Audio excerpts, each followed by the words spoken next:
From Kokomo Municipal Stadium in Kokomo, Indiana, game number 72 of 72. The Rockford Rivets close their season against the Kokomo Jackrabbits on a Sunday afternoon. Alongside Larry Larson and Berberian with you here, and partner, one final game for posterity, both these teams.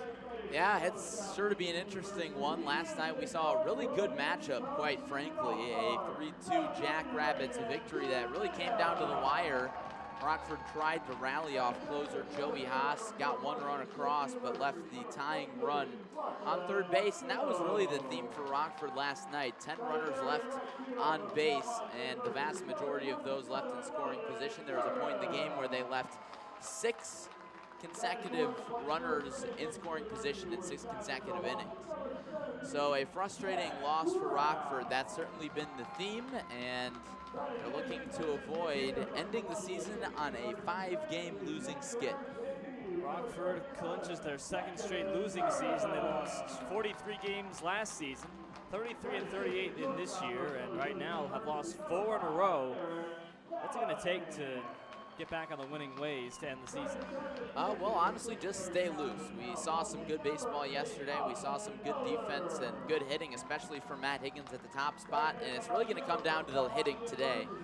The pitching was rock solid today. They've got Colin Kelly on the mound, who's had some good outings for Rockford out of the bullpen. So Higgins at the top, he's going to have another good game. So far in his 3 games in the top spot now, today will be his 3rd. He's gone 4 for 8, so hitting a flat 500 with 3 RBIs and 2 home runs.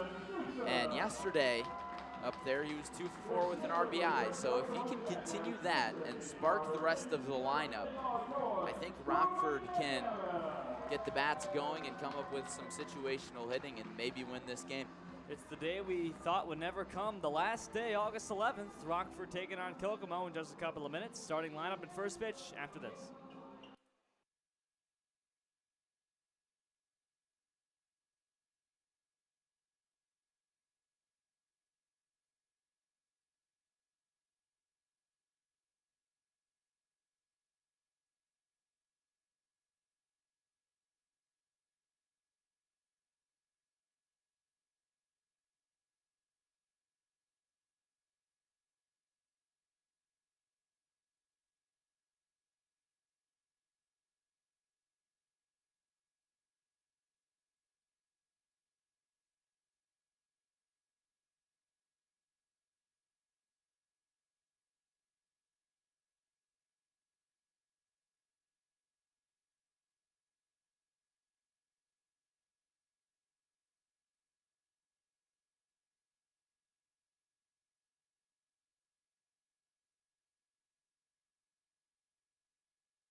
One final baseball game here in the Northwoods League 2019. The Rockford Rivets against the Kokomo Jackrabbits. Rockford 33 and 38, and Kokomo 28 and 42.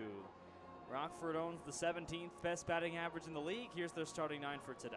The aforementioned Matt Higgins in the top spot, tearing it up there as of late for Josh Kime. Caleb Durbin in the 2-hole. Jake Vanderwalt in the 3-hole, pretty standard there. Alex Steinbach batting cleanup today after going 0 for 4 last night. Kirk Liebert, the catcher, hitting 5th. Tom Jostin gets slid back into the defensive lineup. He'll play second base and bat 6th. Cory Wright had a big hit yesterday, 1 for 3 with an RBI double. He's the 7th batter. Ben Rosengard slid back into the lineup at DH in the 8th spot, and Anthony Fumagalli, the left fielder today, to round things out. And they'll face Aaron Houston, Kokomo's best starter on the active roster, 6-1 with a 3.18 ERA. He's looking really solid, and when Rockford has seen him, he's done pretty well. He's pitched 62 1/3 innings. He kind of goes with a 3/4 to sidearm delivery, and that's really enough to throw off a lot of Rockford's hitters. He doesn't have a ton of velocity, but that delivery is really what throws a lot of teams off. He strikes out a lot of batters, 59 strikeouts to just 24 walks, so he's got really good control with his delivery, and that's something to watch for today. Rockford has struggled with strikeouts all throughout the year, and especially late down the stretch, looking strikeouts especially. So if Rockford's thrown off by Houston's delivery, again, as I mentioned, sidearm. If Rockford can't pick up on that early, we could see a lot more looking strikeouts today. Rockford struck out 9 times yesterday and walked just 4 times. Again, only a few days removed from striking out 18 times against the Green Bay Booyah on Wednesday, the most of any Northwoods League team, tied for the most this season. Rockford has lost 4 straight games. Remember, they had a 7-game losing streak back in late July. That's their longest, but a 4-game losing streak, that's their second longest of the season. Looking to go out the right way on a winning note. And quite frankly, it's been the losing streaks that have sunk Rockford. And it's these 2 long losing streaks that have loomed large. The 7-game losing streak really threw them out of contention in the second half standings and put them in a hole chasing the Growlers, and then they got hot there in the coming down the stretch, and then on this road trip they haven't been able to win a game, and they had a chance to make the playoffs starting on this road trip in Traverse City, but just couldn't find a win there, and the Jackrabbits didn't cooperate against the Growlers, so here we are. So Matt Higgins against Aaron Houston. The righty deals to the lefty Higgins, and it's a fastball that misses the outside corner, ball 1. First pitch at 1:05 right on time. 81 degrees the game time temperature here in Kokomo, about an hour north of Indianapolis. Here's the 1-0 pitch to Matt Higgins from Aaron Houston, and a fastball touches the outside half, this time 1-1. Higgins batting .273, was 2 for 4 with an RBI yesterday. In his only 2 games batting leadoff, he's gone 2 for 4, and he's got 2 home runs and 4 RBIs. 1-1 pitch to him. Change up just off the outside corner, 2-1. So you can tell where Houston's trying to pitch Higgins away. Yeah, Higgins has found success hitting to all fields, so we'll see if that strategy works out, but Higgins hits for the most power to his pull side on the inside of the plate. 2-1 pitches a fastball outside, 3-1. Nothing over the middle, nothing on the inside, all outside to Higgins. Sophomore from Bellarmine, batting .273 with an on-base rate of .380. Slugging .398 this season, so an OPS of .776. 3-1 pitches outside for ball 4, so a 5-pitch walk for Higgins starts off the game. For Higgins, that's his 39th walk of the season, leads the Rockford team, so he gets on base quite a lot by walks. Yeah, he really does, and he's a good leadoff hitter for Josh Kime's squad. You got to wonder what the season would have turned out like if Higgins started batting in the top spot a little bit earlier, but you can't blame Kime for batting him in the cleanup spot. He's got a lot of power that we've seen unleashed when he's batted leadoff. Now Caleb Durbin, the batter, righty, takes the first pitch inside, ball 1, a fastball, had to jump out of the way, nearly hit him. Durbin, the freshman from Wash U St. Louis, batting .232 with 1 home run, 7 RBIs. 1 for 5 yesterday. He's hitting 2 straight games. On base in 13 in a row. Higgins on first, no score. Here's the 1-0 pitch. And a fastball misses inside, ball 2. No score in the top of the first. Higgins, the only man on base. After walking on 5 pitches to begin the game off Aaron Houston, who doesn't walk a whole lot. 2 balls, no strikes to Durbin. Here's the pitch. Fastball right down the middle for a strike, 2-1. Yeah, Houston finding the zone there with that fastball, but he's missing all towards the inside half of the plate to a right-handed batter, the outside to Matt Higgins. Maybe that has to do a little bit with his delivery, but pitchers have usually gotten the call on that corner of the series. 2-1 pitch, gets the call in the outside corner. A fastball does Houston, 2-2. Houston from Central Michigan out of Hawley, Pennsylvania. The sophomore at 6'2", 210, right-hander against the righty Caleb Durbin. 2 balls, 2 strikes. Houston leans in for the sign and has it. From the third base side, he comes set. Here's the 2-2 pitch. Swinging a foul back to the right side of the screen. 2-2. Got a fastball to Durbin. Jake Vanderwall waits on deck. No score, top of the first. Higgins on first base with nobody out. Caleb Durbin, former leadoff batter for Josh Kimes, sliding down to the 2 spot, almost a second leadoff batter. He's got good speed. Hasn't hit for average, but certainly gets on base. 2-2 throwback to first base, and Higgins is just back in time. Got a really bad jump back to the bag, and he took a few extra seconds before finally getting to his feet, dramatically so, with first base coach T.J. Merrick saying, he almost got picked off there, buddy. 2 balls, 2 strikes on Durbin. He'll step back in again. Houston looking for strikeout number 60 on the season. Comes set at the letters. Here's the 2-2 pitch. Fastball swinging a pop-up first base side, and it goes out of play onto the right field grass. That ball caught, excuse me. I don't know what I was looking at. Oh, man. I completely lost sight of the ball. You know, I'll give you a break. It's a day game, last game of the season. That was a fly out to Logan Jarvis, in case anybody's keeping score at home. I lost sight of the ball. That happens. That's happens bad. to the best of us. What are you going to do? Here's Jake Vanderwall coming up with the 1 away in the top of the first. Higgins on first base in a scoreless game. Need my sunglasses? That might help, actually. Vanderwall batting .286 with 7 home runs.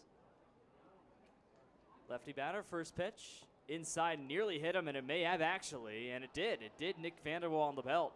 Took a big lean inside, and Vanderwall hit with a slider. So he's on base, first and second, 1 out. Now we'll see if Rockford can finally capitalize with runners in scoring position. They did so a little bit too late last night. Now they've got arguably their biggest power hitter stepping to the dish now. Only 3 home runs, but that's because he's joined the team late. Alex Steinbach, very muscular, big frame, 6'3" in the right-handed batter's box. We'll see what he can do here with 1 out. Here's Steinbach batting .238. First pitch, fastball outside, ball 1. I imagine Josh Kine might have the double steal sign on, considering he's got nothing to lose here. And Vanderwall, who's certainly speedy off first base, and Higgins, who has some wheels. 5 stolen bags for Higgins, 19 for Vanderwall. Righty on righty, 1 ball, no strikes. Here's the pitch. Swinging a foul back to the first base side out of play, 1-1. Steinbach with 3 home runs this season. 2 for his last 14, though. Was 0 for 4 yesterday. Has struck out 9 times in his last 4 games, so 9 of the 12 outs he's recorded in that span have been strikeouts for Steinbach. Averages more than 1 K per game. Here's the 1-1 pitch, swinging a foul back again to our right, 1-2. You can make the argument that Rockford is an all-or-nothing team. A lot of guys that have home run potential, even with the wood bats, but strike out a lot. Tom Jostin, another guy. Higgins strikes out a lot. Vanderwall strikes out a lot. All those guys have more than 1 home run. Rockford with more than 8 strikeouts per game. Here's the 1-2 pitch. Both runners take off. This ball thrown to the backstop, and runners take second and third with ease. A fastball wide of the left-handed batter's box. Hits the backstop. Didn't even touch the glove of catcher Austin Elder. Second and third and 1 away. Alex Steinbach with a 2-2 count and 1 away. Out of Parkland Community College, a JUCO All-Region team member. Headed to Illinois this next season from Plainfield, Illinois. Attends the same high school as Anthony Fumagalli, batting in the 9th spot. So both going to the same high school in Plainfield. 2 balls, 2 strikes. Vanderwall on second, Higgins at third. No score, top 1. 2-2 pitch on the way. Swing and a miss, a fastball, and Steinbach couldn't catch up. First strikeout for Houston today, number 60 on the year, 2 down. That's a big second out because it takes the sac fly out of play with Kirk Liebert stepping to the dish, another guy that has some power for Rockford. And I guess the curse of runners in scoring position continues for Rockford unless Kirk Liebert can change that. A big opportunity for Rockford to capitalize on early. We'll see if they can do it. If they can, it will be big momentum here early on. Lefty batter Liebert, righty Houston deals the first pitch, swinging a foul tip off the mask of catcher Austin Elder, 0-1. Liebert batting .286, 1 home run, 4 RBIs this season. On base rate though of .366. He slugs .371. So an OPS of .737 for Kirk Liebert, freshman from Wabash Valley. 10 for 35 in his first 11 games this season, 2 for 4 yesterday. No balls, 1 strike. Here's the pitch from Houston. Fastball's fouled away to the screen, 0-2. Tom Josten would be next. Second and third, 2 out, top of the first. Rockford left 10 guys on base yesterday, in danger of stranding 2 in position here in the first. The scoreless game. Rockford 33 and 38, 13 and 23 in the second half. Kokomo 28 and 42, 13 and 24 in the second half of play. No balls, 2 strikes. Righty-lefty pitch from Houston. Swinging a hard fly ball to right field and caught on a diving play by Chinea in shallow right field. The second baseman gets the soft line drive as he dives beyond the first base bag to make the play, and that retires Liebert and the side. No runs, no hits, no errors, 2 left. Bottom 1 coming up. We're scoreless.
We go to the bottom of the first to score this game. Rockford strands 2 in scoring position, and Kokomo comes to the plate for the first time today. Brandon Chinea in the top spot, Larson Fontenot in the 2-hole, Logan Jarvis in the 3 spot, the same top 3 that we saw yesterday. In fact, the same top 4. Jack Krause, 2 for 4 with 2 RBI singles yesterday. Jackson Jarvis, the brother of Logan, slides in at the 5 spot. He's been on the roster for the final 2 games for Kokomo. Eric Callahan in the 6th hole, Austin Elder, Hagen Severance, and Brantley Johnson at the bottom half. Colin Kelly makes his first and only start for Rockford this season, junior from St. Francis. ERA of 5.87 in 3 relief appearances, a record of 1-1. Took the loss 2 nights ago when Traverse City allowed 4 earned runs and 5 hits in 1 2/3 innings.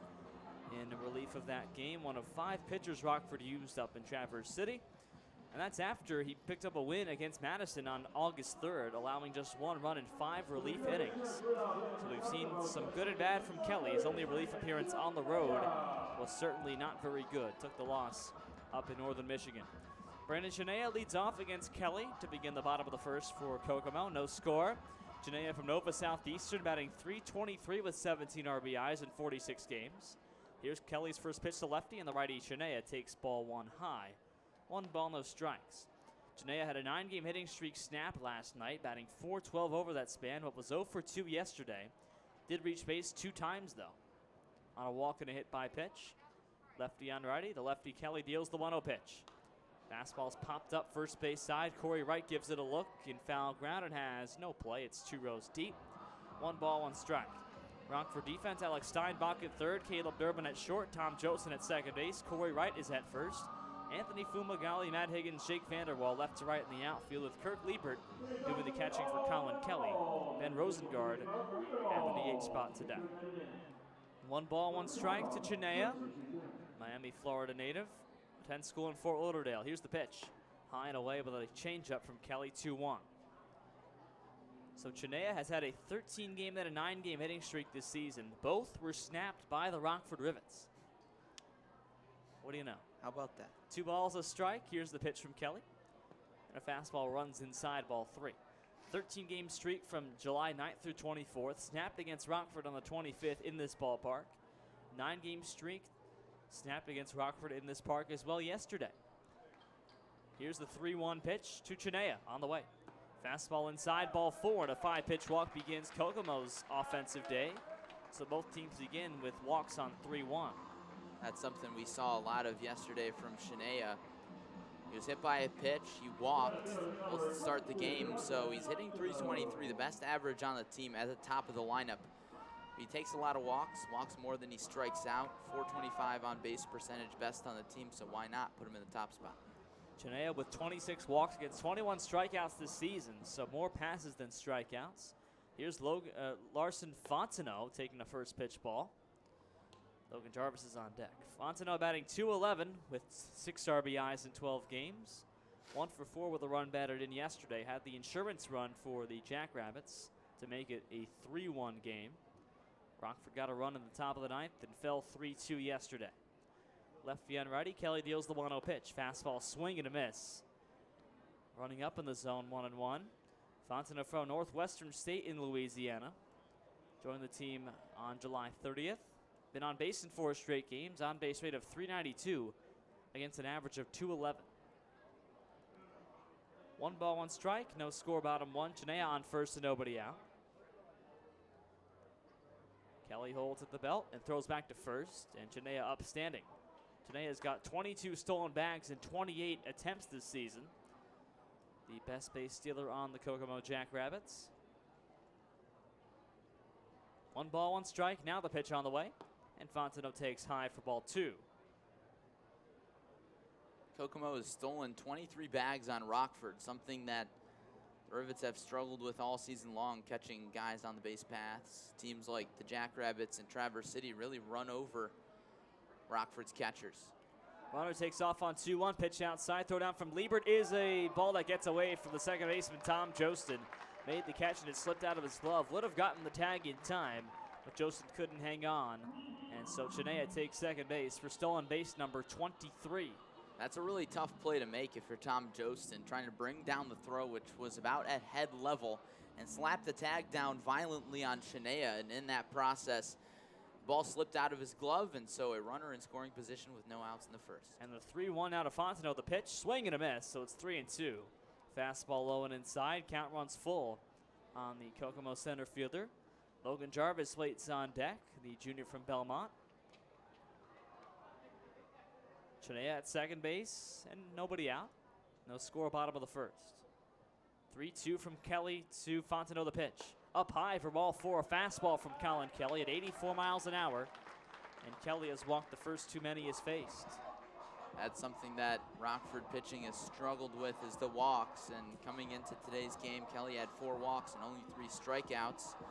Now that total up to 6 walks and 3 strikeouts, so he's walked as many as double as the strikeouts he has. And he certainly struggles with his control, but when he's on, he's pretty sharp in relief for Rockford, getting his first start of the season today. Not a great start. Kelly with just 11 pitches so far, 8 of them balls, 3 strikes. Now the corner infielders play slightly in. Cory right on the grass at first base against the lefty Logan Jarvis, who might get the bunt call here with first and second and nobody out. Lefty Colin Kelly throws the first pitch, swinging away. It's a chopper over shortstop, and Durbin can't make the catch. It's over his glove. Hops into left field where Fumagalli plays it in. Chinea got a late start with the ball hung up at the shortstop position, so he takes third base only, and they're loaded with nobody out for Jack Krause. That one a little duck snort that just had enough to get over the head of a leaping Caleb Durbin.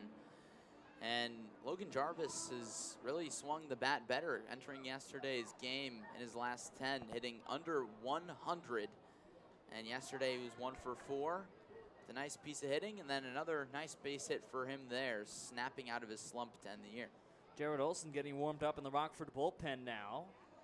Going there with TJ Merrick and Michael Zavoli, the bullpen catcher, as Adam Carey meets with everybody on the mound. 2 walks and a single for the first 3 in the Rabbit order. A team batting .231 this season, second to last in the Northwoods League. And Jack Krause to come up, who had 2 RBIs and 2 hits yesterday, a pair of RBI singles for Kokomo, batting .217 this season. The entire infield meets with the battery and Carey. And now it dissipates as home plate umpire Aaron Carver looks to break it up, and he does. So Kelly will face Krause with the bases loaded for Kokomo and nobody out, bottom of the first of a scoreless game. Jack Krause, the sophomore from Milwaukee, native of Neenah, Wisconsin. 3-0-2 batter for the Panthers. 217 for the Rabbits here in summer ball. On base rate, though, of 373, and no place to put him. Corners play in again for Rockford. Middle infield will trade 2 outs for a run. Lefty-righty, first pitch from Kelly. Fastball is laced foul, right field side. This is not the guy you want at the dish. Needless to say, you don't want the cleanup hitter up, but when you look at his average, you're like, meh, maybe 217 hitter. But Kraus is the hottest bat in this order, 2 for 4 yesterday with 2 RBI singles. You want to talk about timely hitting, this is your guy in Jack Kraus. Kraus has been on a tear recently. Here's the 0-1 pitch. Outside with a changeup, 1-1. Kraus has hit in 7 of his last 8 games. Over his last 8, batting .458 this season. A batting average of more than 100 points higher, home versus road. 260 at home, 158 away from home. 1-1 pitch to him. Fastball is fouled away, first base side. It'll reach the seats. 1-2. Jackson Jarvis waits on deck. Logan Jarvis, his younger brother. Freshman from Columbia State. Jack Kraus looking for his 3rd RBI of the series at least. Runners on every base. Chenea at 3rd, Fontenot at 2nd, Jarvis at 1st. And nobody out against Colin Kelly. Fresh off an appearance when he allowed 4 runs and got just 5 outs in Traverse City. Tested here early. 1-2 to Kraus on the way. Changeup's laced over second base, down for a base hit to right center field. Vanderwall cuts it off. Chenea scores easily. Fontenot coming around to score. He slides safely as well. 2-run score on an RBI single by Kraus. Runners go to 1st and 3rd, and it's 2-0 Kokomo. Jack Kraus, the right-handed batter, going the opposite way to right field, and what do you know? That's exactly what he did on his 2 RBI singles yesterday. So Jack Kraus, the one-man wrecking crew against Rockford so far. A frustrating first inning continues for Colin Kelly. Not a lot of hard contact, but the Jackrabbits just capitalizing on the walks. And some interesting base running there as Chenea held up at 3rd base. Wasn't sure if it was going to drop, and Larson Fontenot was going all the way from 2nd base, and he almost caught Brandon Chenea before he touched the plate. They were right behind each other. Now Jackson Jarvis leads off against Colin Kelly. First pitch. Slider for a strike. Jarvis, a lefty batter out of Columbia State. Of course, the younger brother of Logan Jarvis. Jackson, a freshman, Logan, a junior. First plate appearance for Jarvis. They're on the corners and still nobody out. 2-0 Kokomo in the first. 0-1 from Kelly. Swinging a foul back to the top of the screen. Behind home plate, 0-2. Jarvis at 3rd, Kraus at 1st. Jackson Jarvis looking to bring in his older brother, who's 90 feet away. Rabbits get a 2-run single from Jack Kraus, who has 4 RBIs and 3 hits this series. No balls, 2 strikes. Lefty, Kelly set, belt high, another pitch. Slider is poked into left field. Shallow fly ball for Fumagalli to run near the foul line, and he can't make the catch. It rolls in foul ground, though. That ball a foot to the left of the foul line at left field, and Fumagalli couldn't catch up, remains 0-2. That play there was kind of awkward distance for Fumagalli. If he would have dove and caught that ball, certainly would have meant that Jarvis probably could have tagged up and scored easily from 3rd base. So either wanted to catch that one on the fly without diving or just let it drop, and he let it drop. So 0-2 on Logan Jarvis. Eric Callahan waiting on deck for the Rabbits. It's 2-0 Kokomo in the first. From the 3rd base side, Kelly set from the belt. 0-2 to Jackson Jarvis, the pitch. Outside with a fastball, 1-2. So Jared Olson warms up in the bullpen, now throwing with bullpen catcher Michael Zavoli. So I'd imagine he'll get the nod pretty early on. Colin Kelly's pitch count has reached 20. 1 ball, 2 strikes, the pitch again. Inside with a fastball, 2-2, just off the corner. And Jackson Jarvis stays alive. Rockford wearing their road dark grays with gold lettering, gold numerals, Rockford across the front.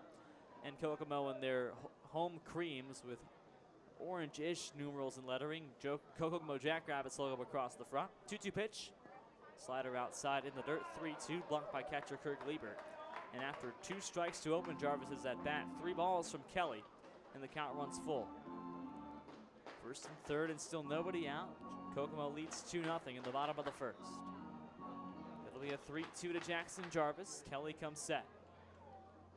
Here's the payoff pitch. Runner takes off. Fastball was off the outside, corner ball 4. So Kelly walks the bases loaded, and runners are now on every base again for Eric Callahan, the shortstop.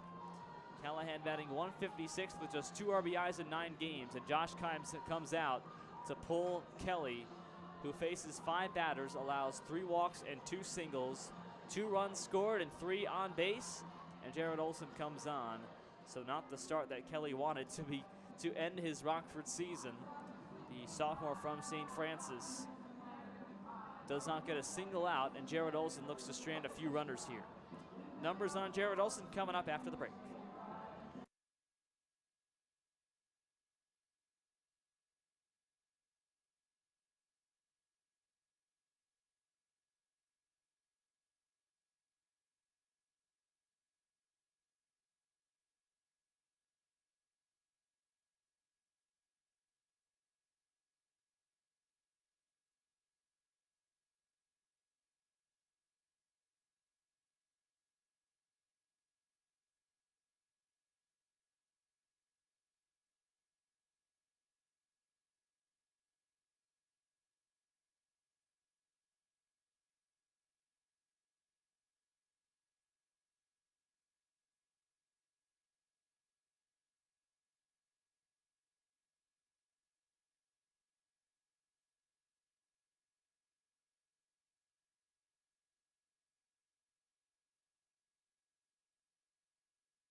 Well, Rockford got Jared Olson hot right away to begin this game, and he comes in relief of Colin Kelly, who gets no outs, faces 5 batters, 2 runs already home and 3 on base.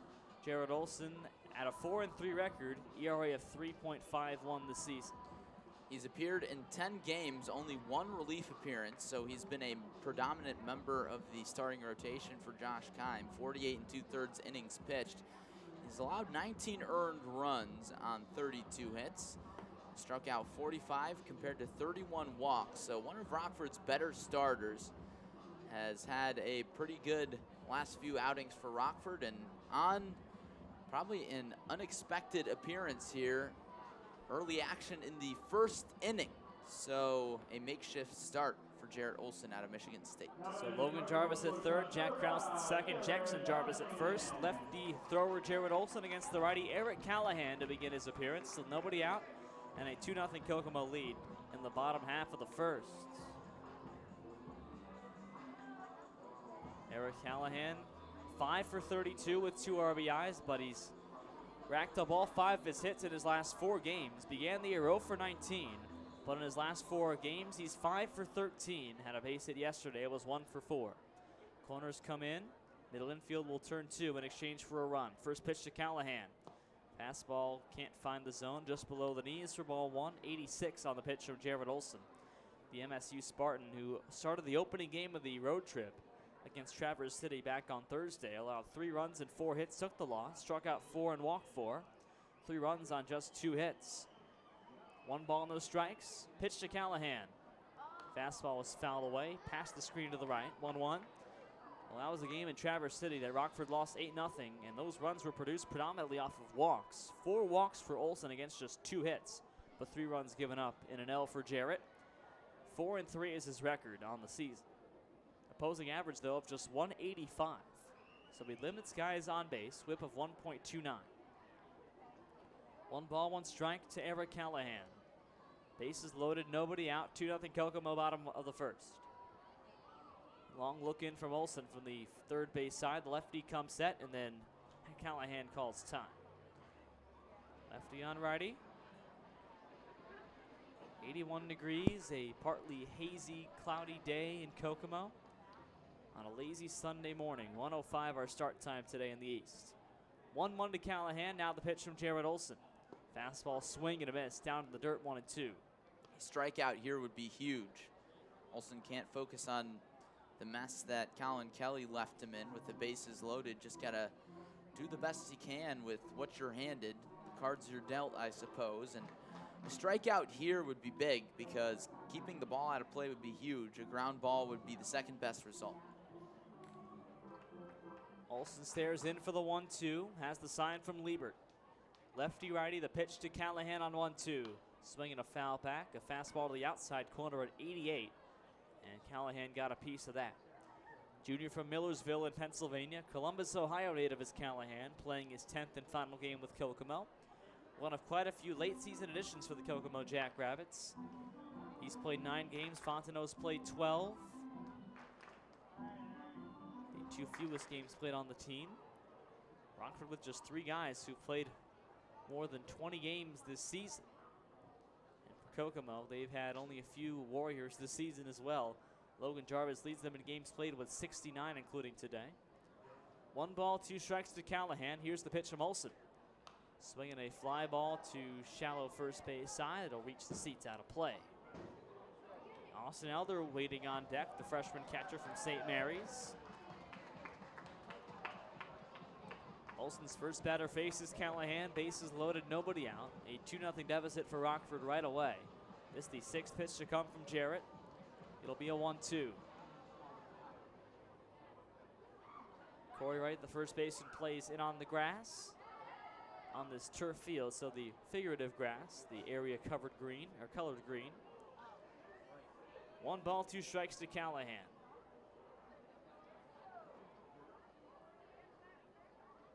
Callahan just waiting in the box. Olson now has his sign and sets belt high. Here's the 1-2 pitch. Swinging a ground ball to third base. Past the bag, a base hit. Past the diving glove of Steinbach. That scores Jarvis. Krause around third to score. The throw comes into third base where Steinbach picks it off. And Callahan takes second base. A 2 RBI double. Scores 2 more runs and still nobody out. It's 4-0 Rabbits. The curse of the Rockford first inning continues. We've seen start after start after start from spot starters in Josh Kimes' bullpen come on in the first inning and absolutely blow up. And then Rockford has to go to their bullpen early on. We've seen it at least 4 times, I want to say. Sultan Salibo's start went poorly. Colin Kelly, Johnny Seslowski, Hunter Kime on 2 occasions. And it's just really bad because it puts Rockford in a hole early, and in many cases has put Rockford out of the game. Looking to avoid that here, but it's going to be hard. No outs and still 2 more runners in scoring position. Second and third for Elder. Now all 4 infielders come in. Elder, a lefty catcher. First pitch from lefty Olson. Swinging a foul back. Top of the screen, just over our heads. Of course, in those games you referenced, Rockford didn't win a single one of those games. What do you know? 4-0 Rabbits. Bottom 1, nobody out. Second and third for Elder, batting .265, the Kokomo backstop. When a team gets the lead first, it provides a significant advantage. And when your lead is 2, 3, 4, 5, 6, 7, 8 runs, all of which we've seen in the first inning for Rockford, it puts the other team in the hole. 0-1's popped to shallow center. Losing his balance, Higgins now he charges in, makes the catch. Runner tags from third base. Jarvis, the throw unleashes up the middle and knocked down by Liebert about 20 feet in front of home plate. Sac fly for Elder, so we get our first out of the game. But a run comes home on a sac fly, and Austin Elder makes it 5-0 Kokomo. Jackson Jarvis around to score. This is vaguely looking like the first inning against Madison, where Rockford let up 8 runs. And all of the first men to reach base for the Mallards in that game came around to score. What do you know? The first 5 runners to reach base for the Jackrabbits have scored. Now the batters Hagen Severance with Callahan on second base and 1 out, bottom half of the first. 5-0 Kokomo. Severance batting .168 with 12 RBIs in 32 games. Junior from Belmont, first pitch. Fastball's low. The most runs Rockford's allowed in the first inning is 8. That came against Madison back on Sunday. A game that Rockford lost 12-3. The line is finally official on Colin Kelly. No innings pitched, 5 earned runs on 2 hits and 2 walks. 1 ball, no strikes from Severance. The pitch. Fastball's popped up, shallow right field. Jake Vanderwall gives it a look and makes the catch. and nobody tags up, so it's still first and second. Or check that, runner only on second base, and 2 out. Batter is Brantley Johnson, so they'll get 9 guys to the plate in the first inning, leading 5-0. Finally, Jared Olson settling things down. Hopefully we can avoid a scorecard mess of the Jackrabbits batting around in the first inning, but it wouldn't be the first time that Rockford has allowed a batted around lineup on this trip. We saw Traverse City do it. We saw Madison do it in the first inning that we've talked about a lot back at Rivets Stadium last weekend. And here we are in another predicament just in the first inning. Johnson batting 190, the junior from Dayton, out of Indianapolis. 5 RBIs in 24 games. Here's the first pitch from Olson. Lefty-lefty, first pitch strike down the middle. Fastball, or check that, a changeup at 80 miles an hour for strike 1. So Jared Olson looking to allow no runs and get the final 3 outs of the first. What has effectively become a start for him behind at the 8 ball. The ball's in a strike to Brantley Johnson, the third baseman for Kokomo. Lefty Olson comes set. Here's the 0-1 pitch. Change-up drops low for ball 1. 1 ball, 1 strike. Chineo would be next, the 10th man to come up in the order if he can get up. Johnson 0 for 2 with a hit by pitch yesterday. On base rate of .381 despite an average of .190. Here's Olson's 1-1 pitch. Fastball is laced foul over the screen left side, 1-2. With 2 out, 5-0 Kokomo. Bottom of the first, Callahan on second base. Brantley Johnson up with 2 out and a 1-2 count. Jared Olson in relief of Colin Kelly. Looks to end this first inning mercifully. We've already played 34 minutes and we're not through the first frame. A ball and 2 strikes. Eye on the clock, huh, Cory? As always. Johnson takes the pitch. It's on the outside corner, strike 3 call. And that retires the side. A strikeout for Jared Olson. And we end the first inning. 5 runs come across on 3 hits, no errors, and 1 left. After 1, 5-0 Kokomo. We hope you stay with us. Second inning coming up.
go to the top of the second. Aaron Houston looking to go 7-1 on the season. Well, his team's got a 5-0 cushion for him. 5 runs on 3 hits in the bottom of the first, after Rockford left 2 on scoring position in the top of the first inning. So Tom Joseph leads off the second against Aaron Houston here. Well, this game has been very stereotypical for the Rockford Rivets. As you mentioned, leaving 2 runners in scoring position in the top half of the inning and then allowing 5 runs in the bottom half of the frame. Oh, man. Joseph takes the first pitch outside for ball 1, a fastball from Houston. Joseph's batting average at .225, batted cleanup yesterday, down to the 6th spot today. Playing his 61st game, he's got 4 home runs. 1-0 swing and a miss at a fastball, 1 ball, 1 strike. 2 of Joseph's 4 home runs have come in this ballpark this season on June 1st and July 26th. Joseph 1 for 4 yesterday. Here's the 1-1 offering from Houston. Swinging a laced ball over first base and foul. Into the right field grass in front of the playground in right, where we're going to visit after the game. 1 ball, 2 strikes. We got to blow off some steam before that bus ride, you know. Like 3.5 hours back or so, maybe 4. Not bad. 1 Sure, it'll ball, go 2 quick. strikes to Tom Jostin. Cory Wright waiting on deck, then Rosengard behind him. Lefty on righty. Here's the 1-2 pitch. Slow ball is just below the knees. Ball 2. It was over the plate but low. Curveball at 72 from Houston. His fastball can run mid-80s. That kind of evens up. Tom Jostin with hits in 4 of his last 5 games. He's also struck out in 4 straight. Houston, the righty, winds and deals the 2-2 pitch. Fastball is just outside, 3-2. Only a couple games going on right now in the Northwoods League season. Battle Creek is at Kenosha. That game yet to be underway. Madison is at Fond du Lac. The only other game is St. Cloud at Thunder Bay, scoreless. 3-2 pitch is fouled away to the screen. Other games beginning at 3:05, Traverse City and Kalamazoo. A meaningless game. I can't imagine either team will show much of a hand, knowing that they'll be playing playoff game number 1 tomorrow with KZU yesterday. But we do know that the Traverse City Pittsburghers want to win that game, because if they do, it means the winningest season in league history. 3-2 pitch. Jostin swings and misses a fastball. Strikeout number 2 for Houston. Yeah, looking to make it win number 53 for Traverse City. 53-19 would surpass the Wisconsin Rapids Raptors back in 2017. They went 52-20, but lost in the second round of the playoffs to Battle Creek of all teams that year. So we'll see what Traverse City's got up their sleeve. Playoffs begin tomorrow. They'll be in Kalamazoo for game 1, then in Traverse City for game number 2, and potentially 3, if they somehow lost the game in Traverse City. First pitch to Cory Wright's a fastball for a strike. While talking with Josh Rebant, his team knows that they have that record at stake, and they want it. They want to win, so I would expect the Pittsburghers to win tonight. 0-1 pitch is a fastball up and away. 1 ball, 1 strike. Well, they've got Sean Hoey going Traverse City, a guy who is primarily a reliever. In fact, has a 0-0 record. Will make his 2nd start of the year today. I can't imagine he will go very long. 1-1 pitch to Wright. Swing and a miss, 1-2. Swung through a fastball. So here's the strategy question. Would Josh Rebant rather burn a lot of pitchers throwing them 1 or 2 innings, or would he rather send 2 guys out there for the whole game? Fewer pitchers if it's guys that won't be crucial in the playoffs. 1-2 pitch. Up high, ball 2. A fastball again from Houston, and Wright has the count even, 2-2. You know, maybe it'll be something like we saw against Rockford, where he threw 5 pitchers every game, but short innings just keeping him loose to the playoffs. 2-2 pitch on the way, and Wright swings and misses. Fastball to the inside corner. Strikeout number 3 for Aaron Houston. He has sent down 4 in a row. 2 down to the second. And for Kalamazoo, they've got a guy with a 0-0 record as well, Nate Wargalet, who's given up 6 earned runs in 2 innings pitched this season, all in relief. Most recently, 4 runs against Rockford back on August 1st. So neither guy has a record, the starting pitchers for those teams, so I can't imagine they'll show their hand much. Ben Rosengard swings at the first pitch, fastball 0-1. Ben Rosengard batting .235, first game in quite some time in the starting lineup offensively. You saw him pitch for game 1 in Traverse City late in the game. Here's the 0-1 pitch to him.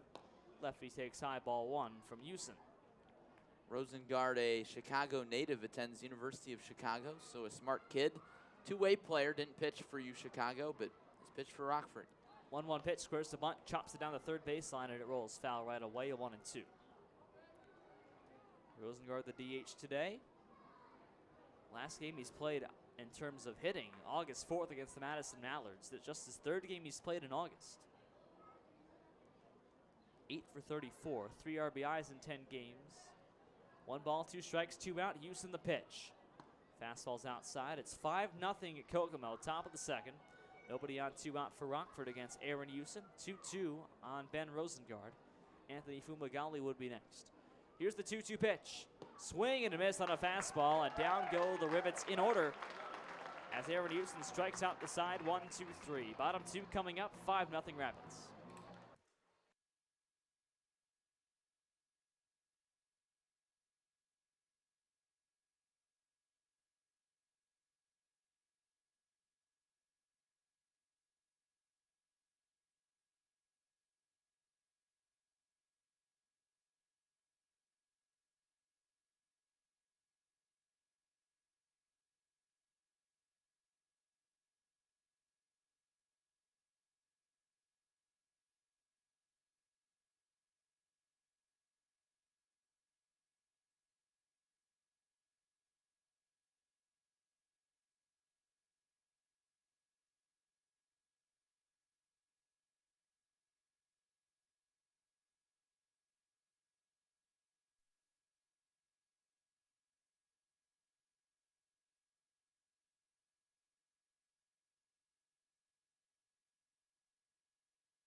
Bottom 2, it's 5-0 Kokomo. Larry Larson, Berberian with you here in Kokomo, Indiana.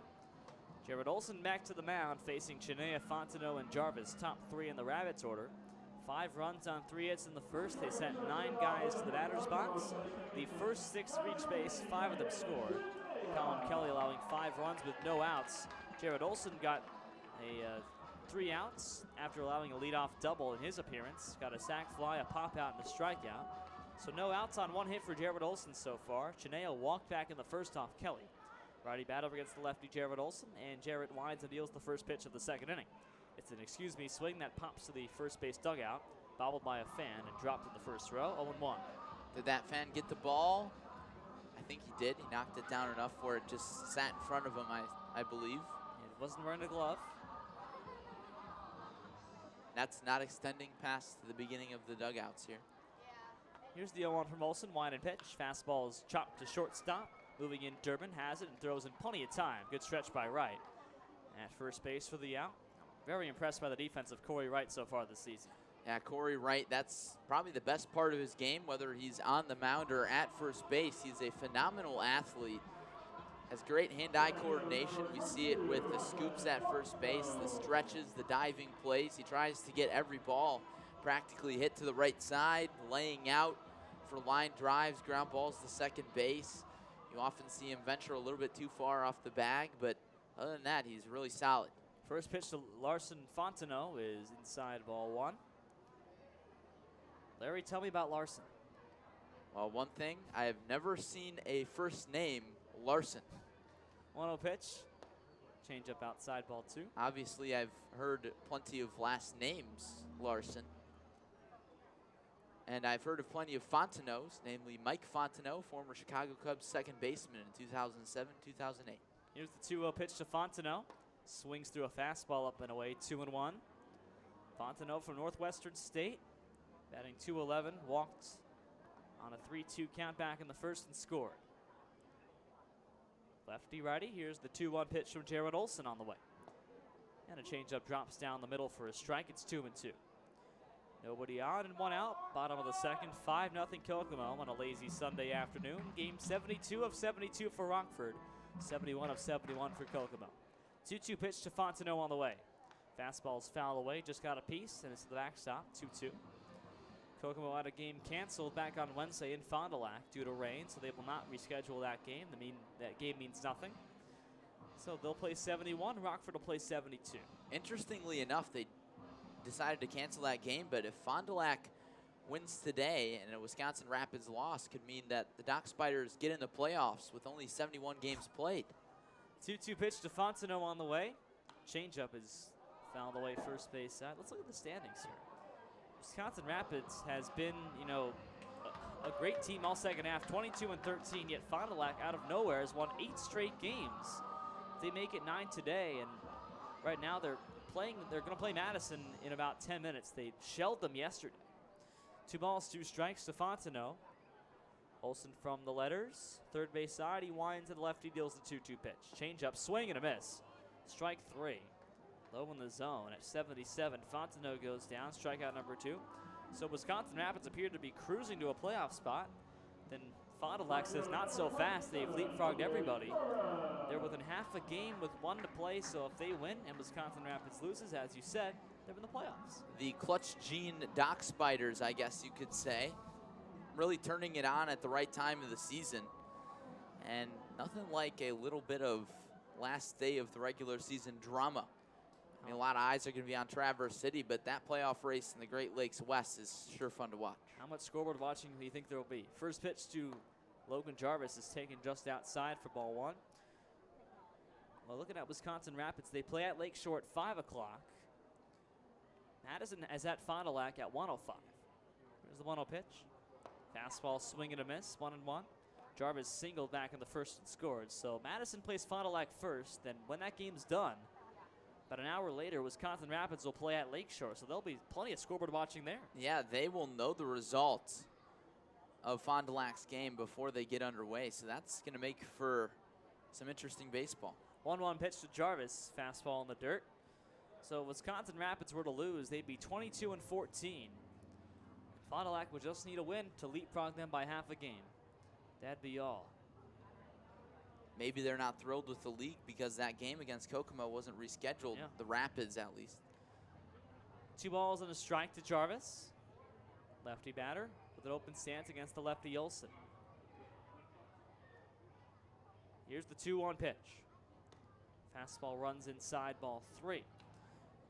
I can only imagine how good Fond du Lac will be. It would be them against Madison if they were to win today. Fond du Lac would have won 9 straight games to get into the playoffs. They'll be the hottest team in the league, aside from Traverse City. 3-1 pitch to Jarvis. He checks his swing and a ball inside. Ball 4, tosses the bat aside. And a 5-pitch walk for the right fielder. Yeah, Fond du Lac will be the team to watch if they can make it in. If the Raptors can limp their way in, they'd be playing against the Madison Mallards, 2 teams who have really limped their way along the last half of the season. Yeah, the Great Lakes West race has been very intriguing because you've got the powerhouse that is the Madison Mallards, one of the best teams in the league in the first half, and then they've really limped along in the second half, just staying around 500 and a little bit below, in fact. And then you've got Wisconsin Rapids, who looked like they had it in hand, and then here come the Dock Spiders, league champion last season, and have a chance to sneak in again. Kraus slides the ball right to the third baseman Steinbach, who makes the play. Doesn't throw back to first because that's the 3rd out of the inning. As Jarvis was caught between first and second base, thinking he had some bags, but no. L5 to the 3rd baseman Steinbach from the 1st baseman Jack Kraus. And that retires the side. No runs, no hits, no errors, 1 left. After 2, it's 5-0.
Top of the third, Rockford in a 5-0 hole. Glad you're with us. Berberian, Larry Larson with you. Last game of the regular season.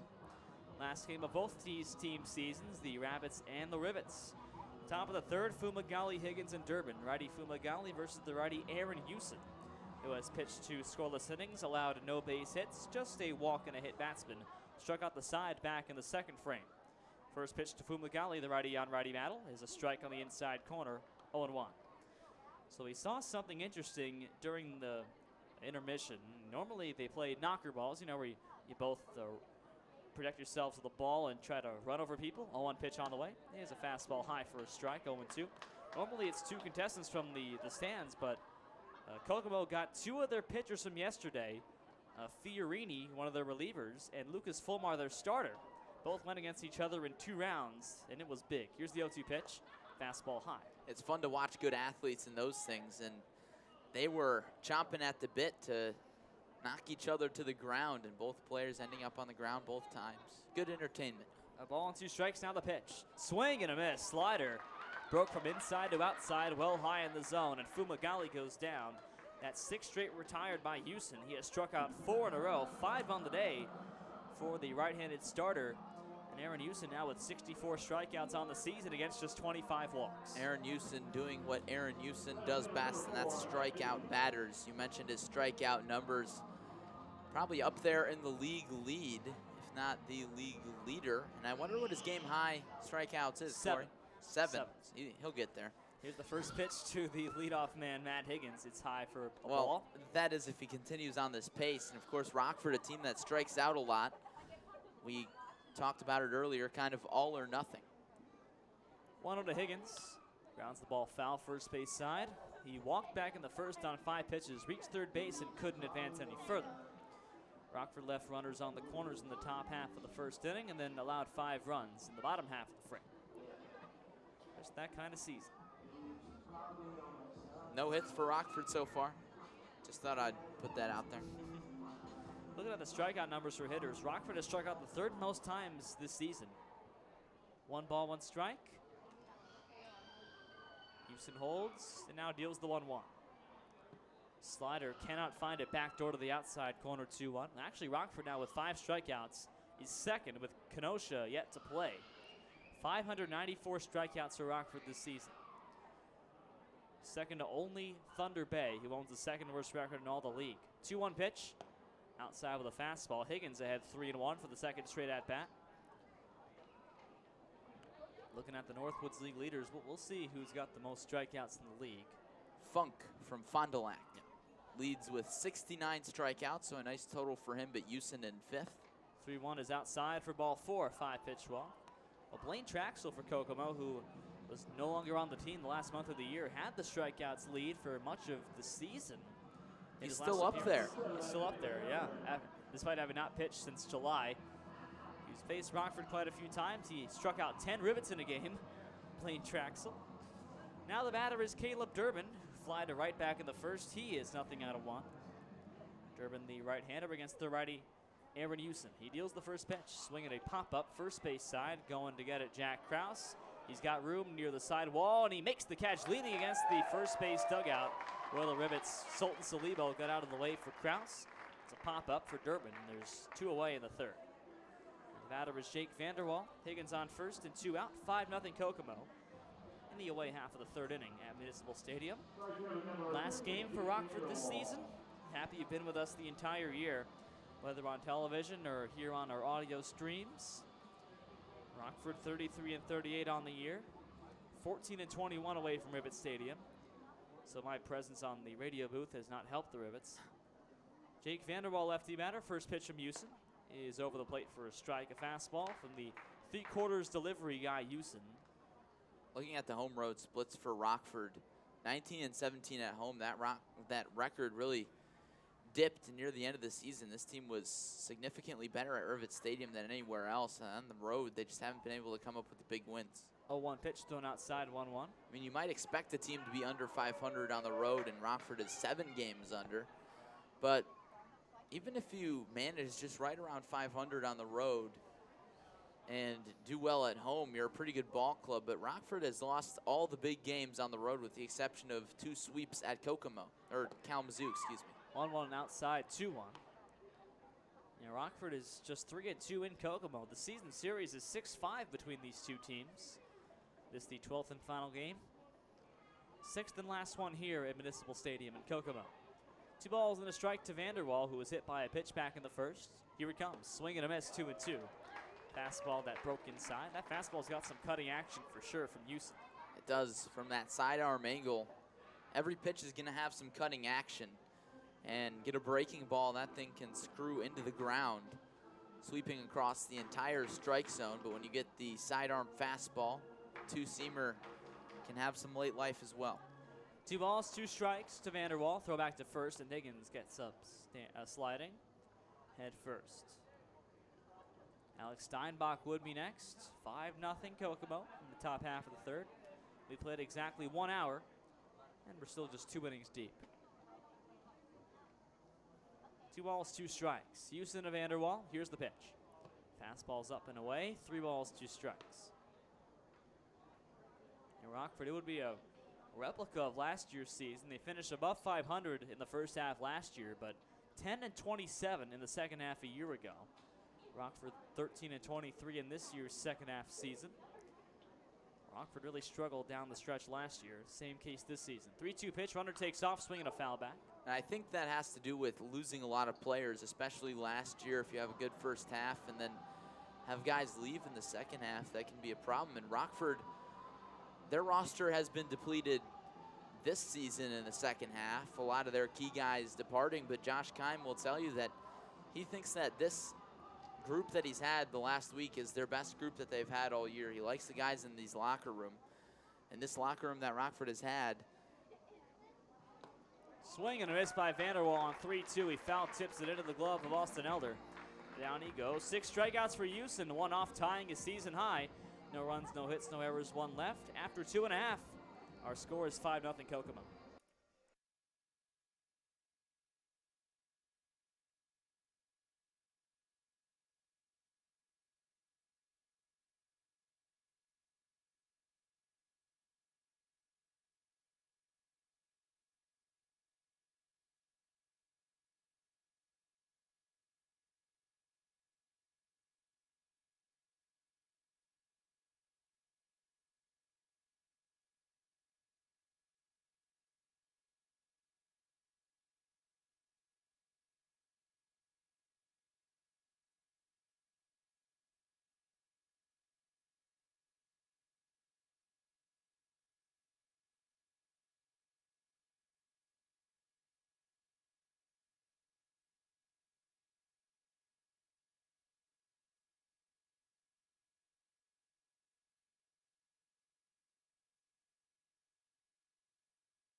Bottom half of the third, Rockford and Kokomo. Rabbits lead at 5-0. Darrett Olson to face Jackson Jarvis to begin the home third. Olson has yet to allow a run, just 1 base hit. He has gone 2 full innings after Colin Kelly, the starter, couldn't get a single out and allowed 5 to score. All 5 batters he saw across the plate.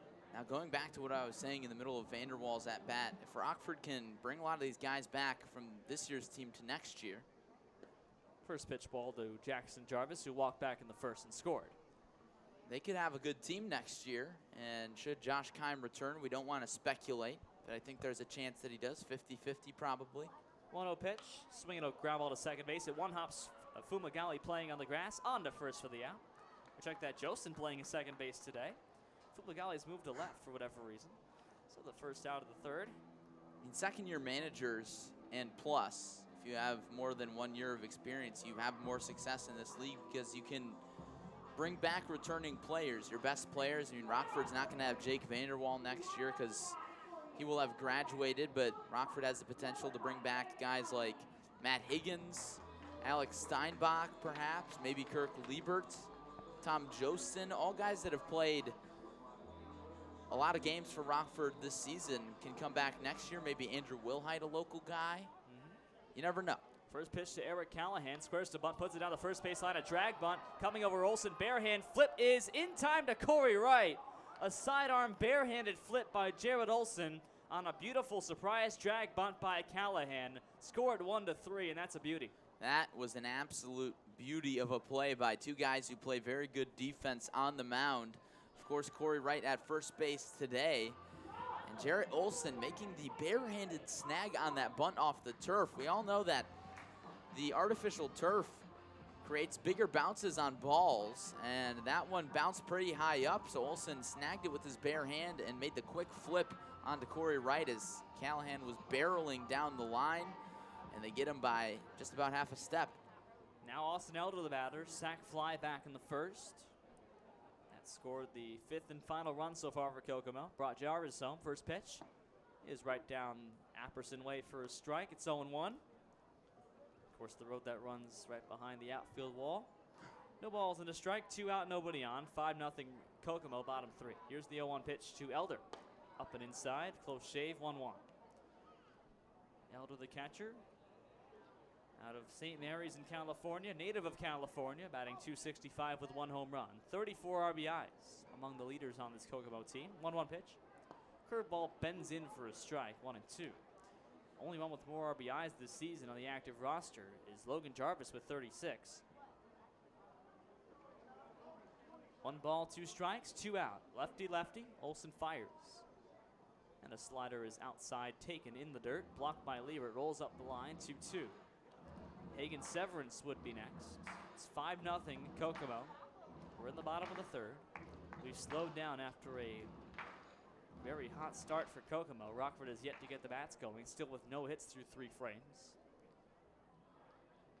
Olson's 2-2 pitch to Elder. Fastball is flared to center field, coming on Higgins. Doesn't have to move a whole lot, makes the catch over his head, and that retires the side. A 1-2-3 for Jared Olson. He's allowed just 1 hit in 3 innings today, and after 3, it's 5-0 Rabbits.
84. 1-2 now on the Rockford second baseman. Jostin played a lot of second base early on in the season, then moved to DH. Now playing the field in his final game of the season in the Northwoods League. The 1-2 to him, off speed, misses outside again, 2-2. Jostin entering today's game, hitting at a clip of 225. Has improved a lot in the second half of the season for manager Josh Keim. He's worked a lot on swing adjustments, been working hard, paying off. Here's the 2-2.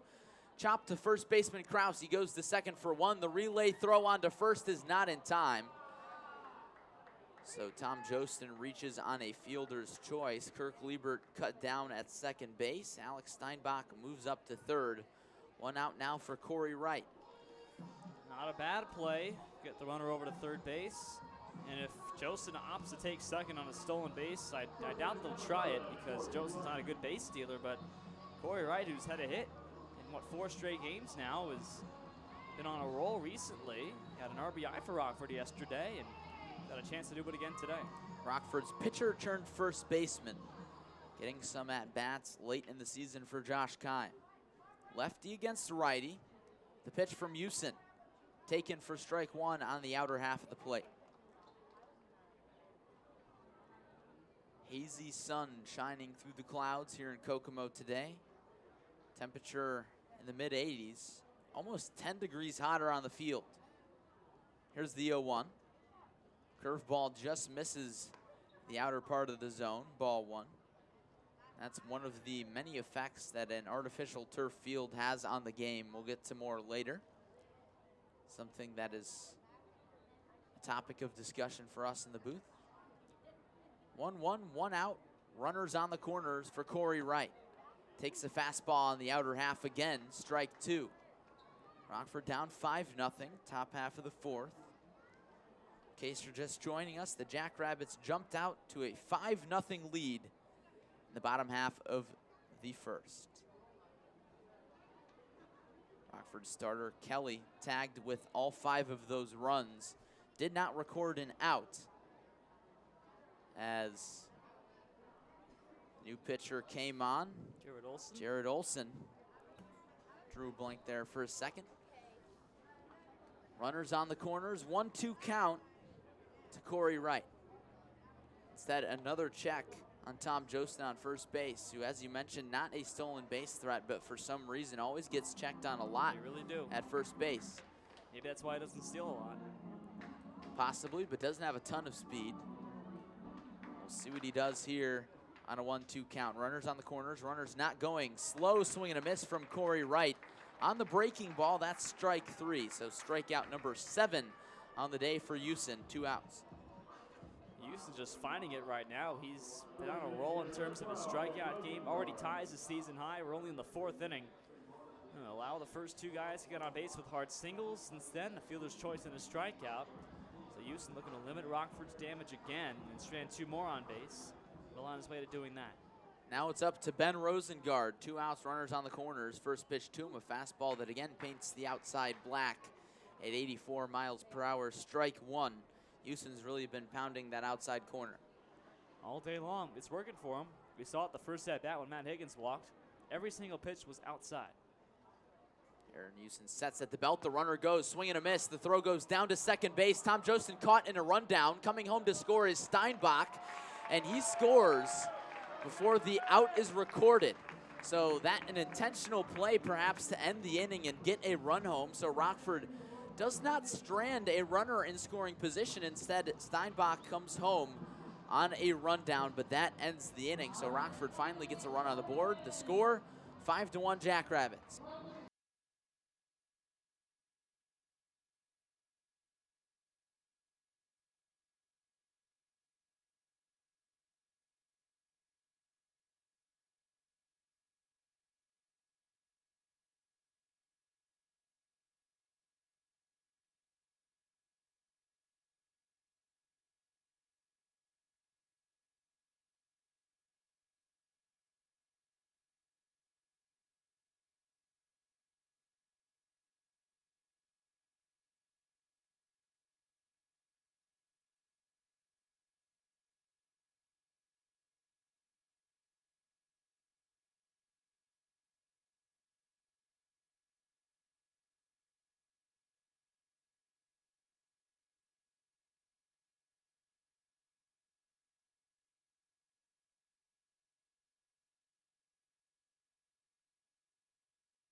back in Kokomo, Indiana. Thank you for joining us on this final day of the regular season.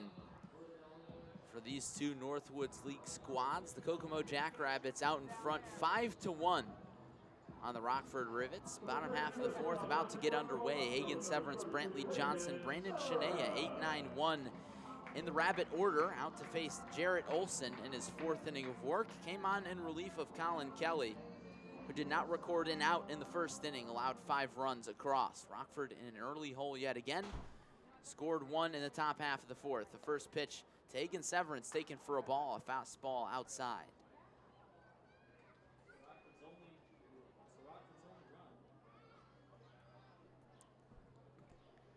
The 0-1 to Severance. Check swing, he got a piece of it. So that's strike 2. So Rockford's only run comes on a big brain play by Josh Keim, telling the runner on third base to just score before Tom Josen gets tagged out. Alex Steinbach does, and Rockford gets on the board. Rockford has struggled with runners in scoring position. That's certainly a way to avoid that. The 0-2 to Hagen Severance. Fastball right down the middle, taken for strike 3. Third strikeout of the day for the left-hander from Michigan State, Jarrett Olson. Just paints it that time. Nice job. Handcuffed Severance a bit, who struggled a bit this season, batting just 168. And Olson's getting the strikeouts going so far. Again, just 1 hit allowed. 3 1/3 in relief of Colin Kelly. Another situation of the starting pitcher not getting out of the first inning, allowing a bunch of runs that's put Rockford in such a hole, looking to dig themselves out. Here's Brantley Johnson, the first pitch to him. Slapped the other way, giving chase is Fumagalli in right field. Will it drop fair? It does not. Foul by about a foot. And a fan running for the ball slips and then grabs it right in front of the cement barrier on the berm seating out in right field foul territory. Left field foul territory, excuse me. Now, the game we were in Traverse City, the only seats you could buy were grass seats. There were lawn seats. All the actual box seats, they called them, the chairs you sit in, were full. Obviously no problem here in Kokomo. There's only about a few kids on the grass. That's about it. Here's the 0-1 to Brantley Johnson. Fastball taken high, 85 miles per hour for ball 1. Johnson 0 for 1, struck out looking to end the tumultuous bottom half of the first for Rockford. Olson looking for the sign from the windup, the kick, and the 1-1. Slow curveball at 77, right down the middle, taken for strike 2. Jarrett Olson rocking the stirrups as he usually does. Glove held at the letters, shakes off a sign, he's got one. The 1-2 pitch. Another curveball, another looking strikeout. That's strikeout number 2 of the inning and number 4 on the day for Rockford's left-hander. And that brings up Brandon Shania. Boy, he's settled down. 6 in a row retired. Jarrett Olson just feeling it right now. He's been one of Rockford's best starters all year long. The guy who's really been playing his best baseball as of late. Didn't have a bad appearance in Traverse City, just walked 4 guys, and that proved to be too much. And took the loss in that game, only allowed 3 runs. But he's a guy who's a capable pitcher, being forced to come in relief duty after Kelly couldn't get anything going his way. First pitch to Brandon Shania, paints the inside corner. Shania, a guy who kind of crowds the plate to shrink the zone a little bit, but that one right almost at the knees on Shania. Is right on that line of the batter's box closest to the plate. Here's the 0-1 to him. A changeup fouled back off the mask of Kirk Liebert. He trots and recovers that foul ball in front of the Rockford dugout to buy himself a little bit of shake-off time. And now Olson quickly ahead on the leadoff batter, Shania. 0-2. Shania walked in the first at-bat of the game and came around to score, and then grounded out to shortstop for the first out of the second inning. Olson looking to strike out the side. Left-handed pitcher, right-handed batter. The wind and the 0-2 offering. Slapped the other way, it'll get out of play. We'll have another 0-2 pitch.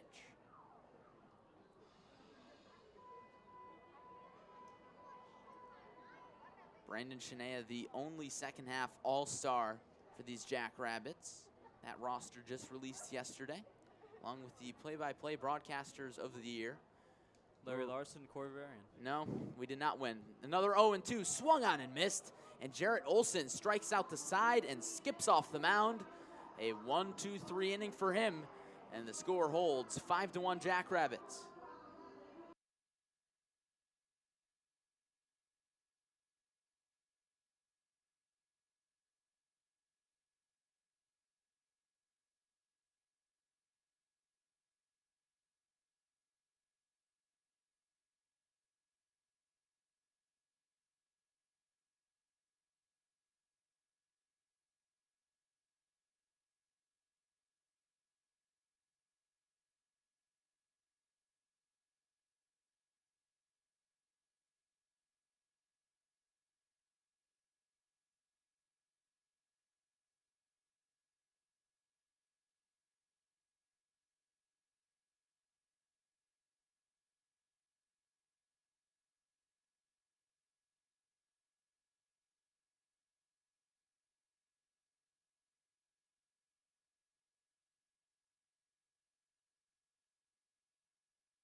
Back here at Kokomo Municipal Stadium in Kokomo, Indiana, where the home team, the Jackrabbits, hold the 5-1 edge on the Rockford Rivets. Ben Rosengard, Anthony Fumagalli, Matt Higgins set to appear at the plate in the Rockford fifth, 8-9-1 in the Rockford order.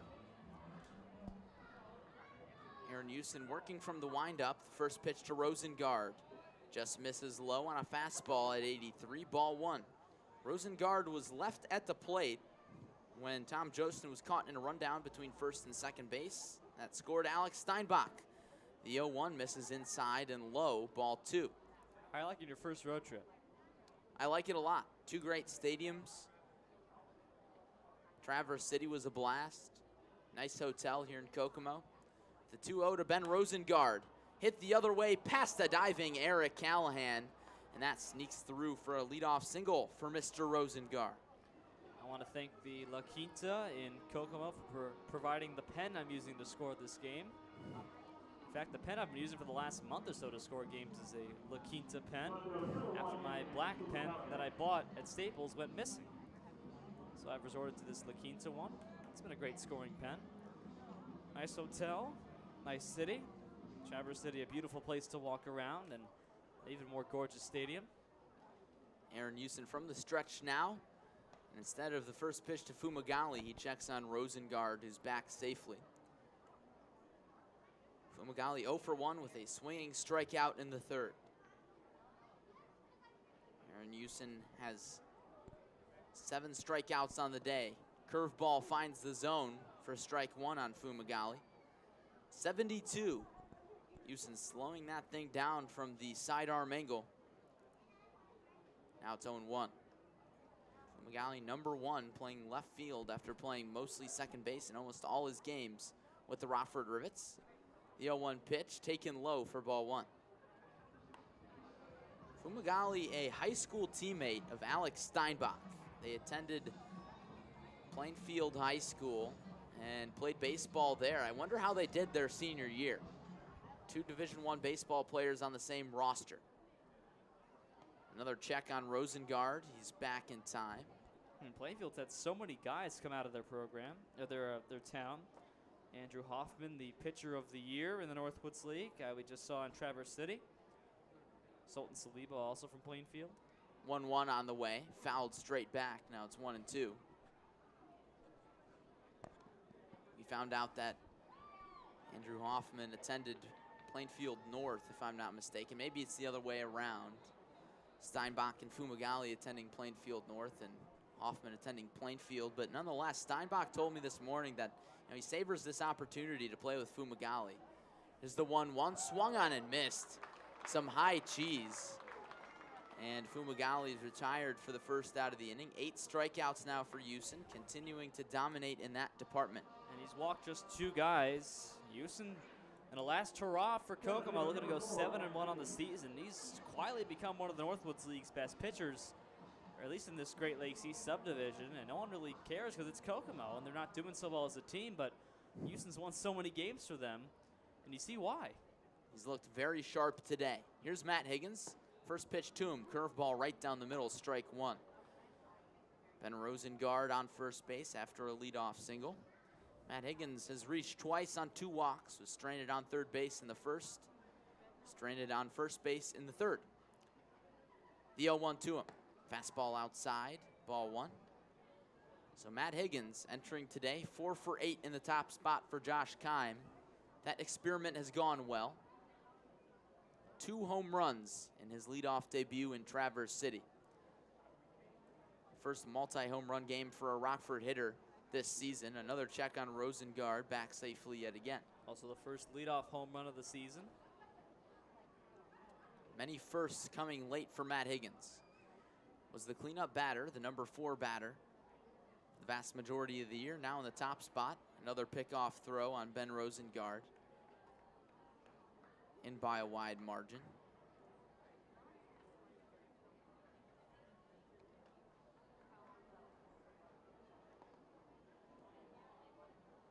Rosengard yet to steal a base for Josh Keim. The 1-1, big swing and a miss from Matt Higgins on a fastball, and it's 1-2.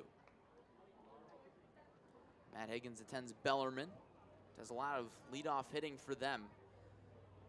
School that's going to move up to the D1 level this upcoming spring. Higgins rests his bat on his shoulder, elbow up, awaits the 1-2, takes a fastball high and outside, and it's 2-2. Out-of-town scoreboard, Kenosha leads Battle Creek 1-0 in the bottom of the first, and Traverse City in half an hour will look to get the wins record as they play Kalamazoo at 3:05 in the East. Rosengard takes his lead, the 2-2 to Higgins. Fastball just misses by about half a baseball's worth on the outside corner. Count is full. Higgins sporting the white cleats with the dark gray uniforms with dark gold trim, and the ankle guard on his front foot in the left-handed batter's box. Always sporting very thick chains is Matt Higgins. Lots of bling. Runner goes with a 3-2, swung on and missed. That's strike 3, and that's a strike him out, throw him out, double play. Ben Rosengard caught stealing second base, and that ends the inning. So Aaron Houston faces the minimum, strikes out 2 in the Rockford 5th, and the score remains 5-1 Rabbits.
Game 72 of 72 in the Northwoods League regular season. Rockford down by 4 runs to the Jackrabbits, 5-1 as we head to the bottom half of the 5th.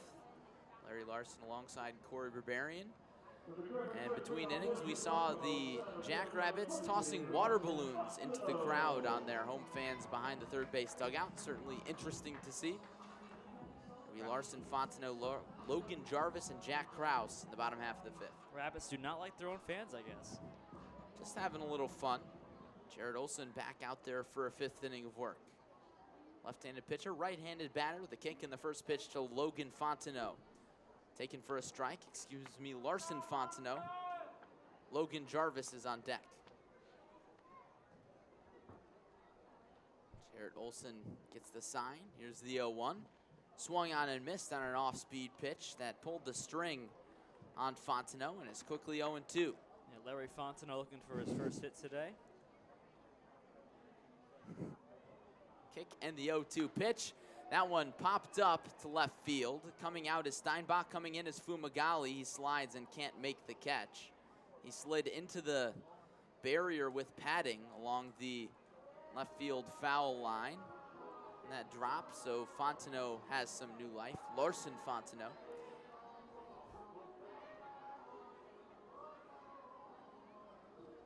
He had an RBI yesterday, did Larry Larson Fontenot. Fake news. Oh, he had an RBI yesterday. That's true news. His name is Larson Fontenot. No Larry out in front of the Larson, as you might imagine. 1 run on 3 hits for the Rockford Rivets, 5 runs on 3 hits for the Jackrabbits. All 5 of their runs coming in the bottom half of the 1st. Jared Olson has done a nice job shutting down the offense since then. The 0-2 to Fontenot, chopped right back to the catcher, Liebert. He throws on to first well in time. That retires Fontenot 1 away. Well, the 2 starting pitchers, well, excluding Colin Kelly, the 2 pitchers, Jared Olson and Aaron Houston, have combined to allow, well, just 4 hits and 1 run. That said, the 5 earned runs by Kelly in the top half of the 1st before the first out was even recorded is the big difference right now. And it's happened so many times for Rockford, as I've said before. The starting pitcher can't get past 1 inning of work, allowing a ton of runs, a boatload of runs, and the team pitches well after that, but just can't get on the board offensively. Can't dig themselves out of that hole. Lefty-lefty matchup now as Jarvis steps in the left-handed batter's box. The first pitch to him, a changeup high and in for ball 1.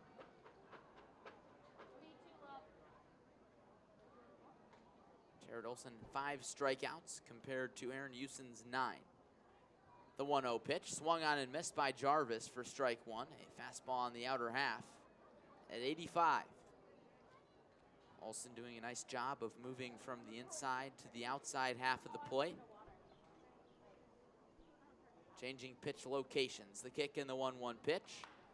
Curveball chopped to a sliding Caleb Durbin. He fields, throws on to first. A nice play to get Logan Jarvis. Caleb Durbin ranging to his glove side towards second base. Fielded the ball, slid, popped up, made the throw, second out. Beautiful job on a chopper 2 hopper. Caleb Durbin, nice slide on a ball that was certainly dangerous. Durbin's a good shortstop out there. Probably Rockford's best defensive middle infielder in the current roster. Of course, they lost their 3-guy combination of Comia, Morel, and Dutton. First pitch to Jack Krause. Again, chopped to the left side. This time it's Steinbach. Fields, throws, and a 1-2-3 inning for Jarrett Olson, who is now cruising along. He's retired 10 straight Kokomo Jackrabbits, and the score holds at 5-1 heading to the 6th.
Back in the crossroads of America, where the Kokomo Jackrabbits have a 5-1 lead on the Rockford Rivets. Thanks for joining us on this final day of regular season action in the Northwoods League. And it's really been a story of first inning struggles for Rockford all season long. And today, that's also been the same story, allowing 5 runs to the Jackrabbits in the bottom half of the first on just 3 hits all day for the Jackrabbits. Rockford 1 run on 3 hits. The first pitch to Caleb Durbin. Slow breaking ball misses inside, ball 1. Tough scene. That's all you can say about it. Rockford looking to avoid ending the season on a 5-game losing streak. 1-0, a called strike, a curveball that now finds the zone to Caleb Durbin. Rockford shortstop. Here's the 1-1 pitch. Line to right field, left field, and it gets down. And it hops over the wall for a ground rule double. That one lined really, really deep to left field in the power alleys. Left center field, and it bounces on the warning track, and another disadvantage of a turf field. It hops over the wall for a ground rule double to start the Rockford 6. Not the first time we've seen that in this road trip. 2 turf fields for 4 games. Good piece of hitting by Caleb Durbin in a pitcher's park. Sends that ball where no one can get it, and hopped over the wall where really nobody can get it. Except a few fans recovering that double. Now Rockford with a man in scoring position for Jake Vanderwall. Houston from the stretch. First pitch to Vanderwall. Hit to right field, and it's going to drop for a base hit. Rounding third and stopping there is Durbin as Vanderwall dives back into first as the throw from Jarvis came over his head. Now it's runners on the corners with no outs for Alex Steinbach. Durbin given the stop sign around third base. That's a conservative play by Josh Keim, who has been anything but so far today. I think Durbin would have made it. The throw was pretty well offline up the first base side. That being said, though, keep the line going with nobody out. But Rockford has a penchant for stranding these situations.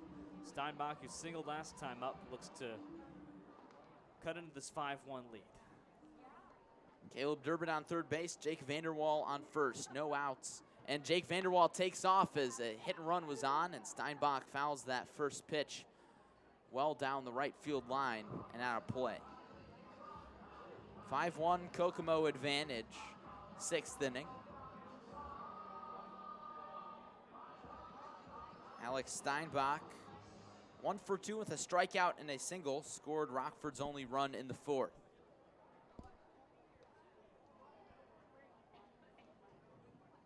Caleb Durbin started the inning with a leadoff double. Vanderwall followed with a single. Houston set for the 0-1 pitch. Instead, a check on Vanderwall as Durbin dances around on third base. Vanderwall back safely. Houston in search for the first out of the inning. First inning, he's really struggled today. The 0-1 to Steinbach, swung on and missed. On a breaking ball at 76, out over the heart of the plate. And it's 0-2 on Rockford's power hitting third baseman.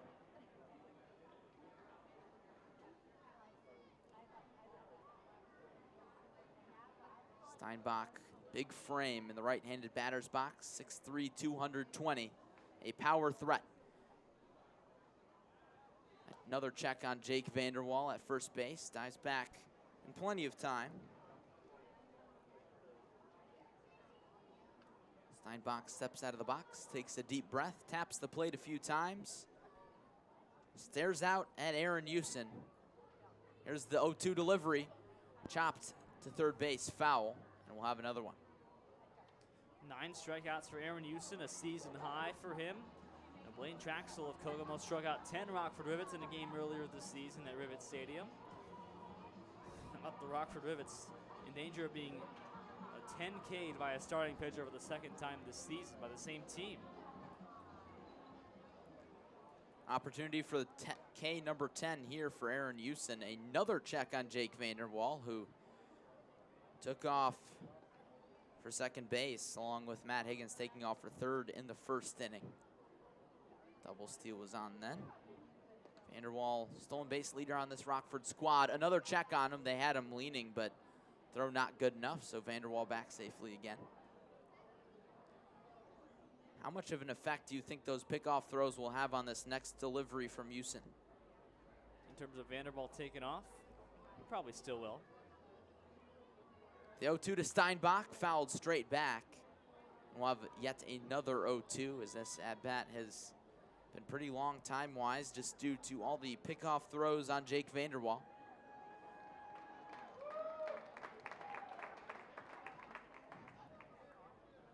Crowd gives an ovation to the hustling ball boy from the Kokomo dugout. Steinbach chokes up a little bit on the bat. Awaits an 0-2. Here it is. Fastball high and away. Ball one. Steinbach looking for RBI number 11 on the year. Has 3 home runs, slugging .476 in the heart of the Rockford order today. Houston looks at Vanderwall, comes set. Here's the 1-2. Check swing from Steinbach. Did he go? The appeal, he did not go, says first base umpire Alex Perry. Now it's 2-2. Lengthy at bat after 2 pretty quick hits by Durbin and Vanderwall. It's a big at bat here. Tying run is on deck after Rockford allowed 5 runs before getting the first out of the game. All of a sudden, they're a couple swings of the bat away from being back in it. The 2-2 to Steinbach. Vanderwall goes, and it's popped up to the outfield, shallow center. And Larson Fontenot calls for it, makes the catch, tagging from third base and stopping halfway is Durbin. Gets chased back to third base as that throw is well up the third base line from Fontenot. And the first out of the inning is recorded. A power hitter like Steinbach, you don't want to pop it up like that. It doesn't give your runner at least a chance to go home on a sac fly. That's what happened there. You want to drive that ball deep, and Steinbach can certainly do it, but got hung up and just couldn't deliver that ball after so many pitches and pickoff moves. Couldn't make it happen. Now it's up to Kirk Liebert. 1 out, runners on the corners in the Rockford 6th. 5-1 Jackrabbits lead. Another check on Jake Vanderwall. What do you know? Mr. Vanderwall owns some real estate on that pitcher's mound in Aaron Houston's head right now. Surprising he hasn't stolen second base yet. Vanderwall with a few step larger lead. Houston set the first pitch. Fastball called strike on the outer half to Kirk Liebert, who didn't really like the call. Both home plate umpires in this series have been calling that outside strike. The hitters don't like it, but the pitchers do. Houston has been taking great advantage. Vanderwall takes his lead, the 0-1. Fastball well outside that time, 1-1.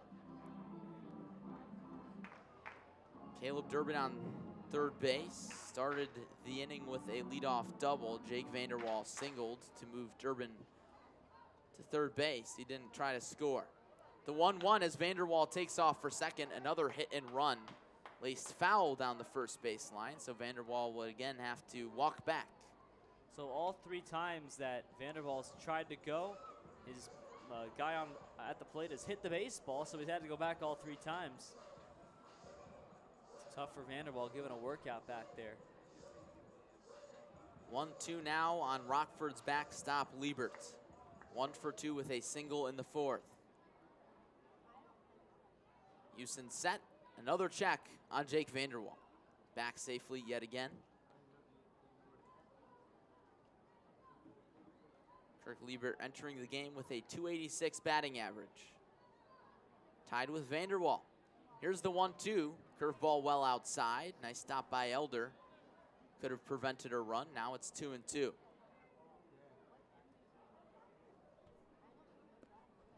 A 5-1 ball game in favor of Kokomo.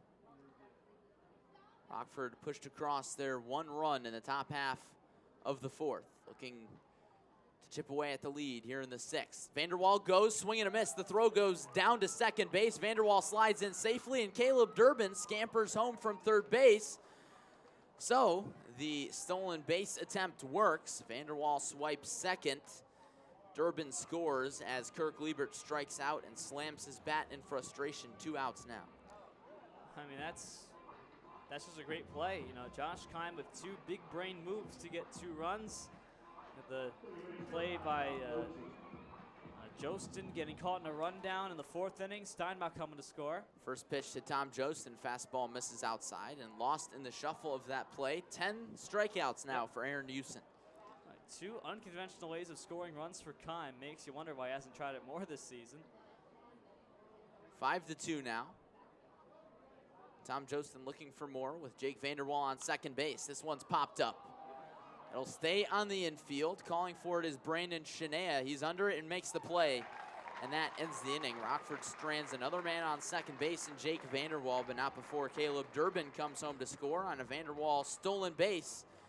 Score now 5-2 Jackrabbits, heading to the bottom half of the 6th.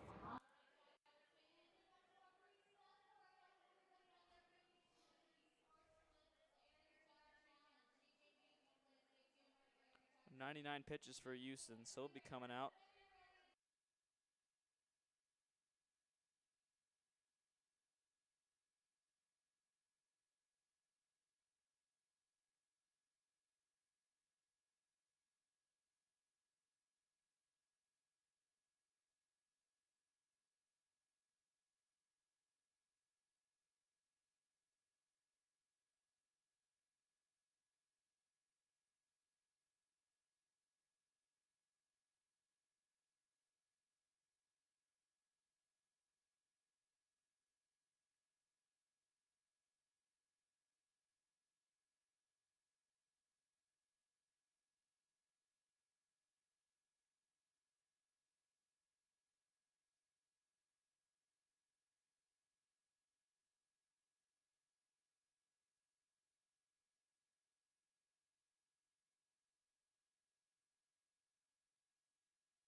Back in Kokomo, Indiana, 5-2 Jackrabbits. Rockford scratches across a single run in the top half of the 6th.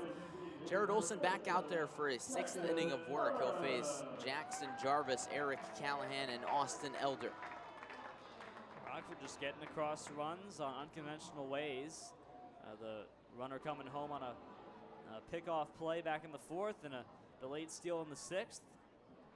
So 2 unconventional ways have gotten Rockford back on the board. They've outscored Kokomo 2-0 since the bottom half of the 1st.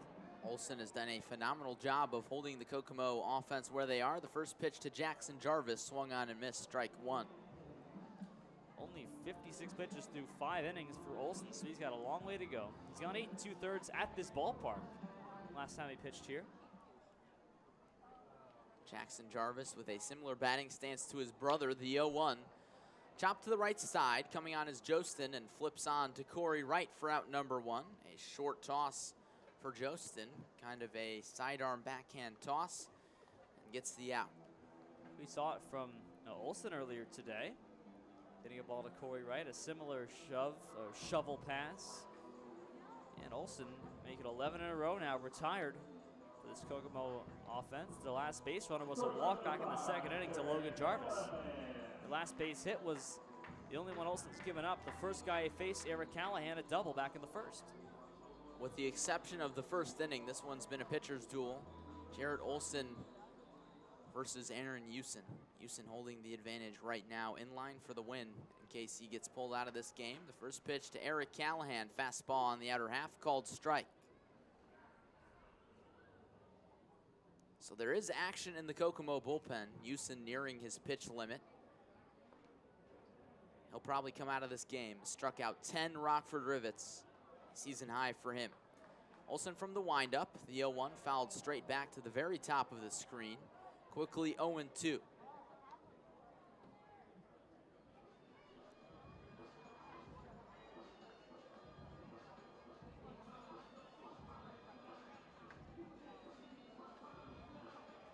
11 straight retired by Jarrett Olson.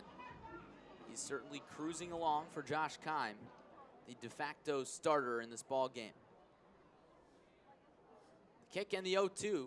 Fastball misses outside. Excuse me, that was an off-speed offering at 78. Liebert with full extension to catch that ball. It's 1-2. Left-handed pitcher, right-handed batter, the 1-2. It's hit over the head of Caleb Durbin into left field for a single, knocked down by Fumagalli. Has a little trouble, but gets it back in, and it's a one-out single. So after retiring 11 straight, Olson allows that single to end that streak. Their first hit since the first inning, when it was Eric Callahan greeting Jarrett Olson with a 2 RBI double. So he's got 2 hits today, the only player with multiple base hits. And Callahan's tagged Olson twice, but you can't give Olson enough credit. Keeping his pitches down, he could certainly go a couple more innings after this if he stays on this pace. Here's Austin Elder, the left-handed batter against left-handed pitcher. Eric Callahan, a very short lead at first base, hands on his knees, takes another step now.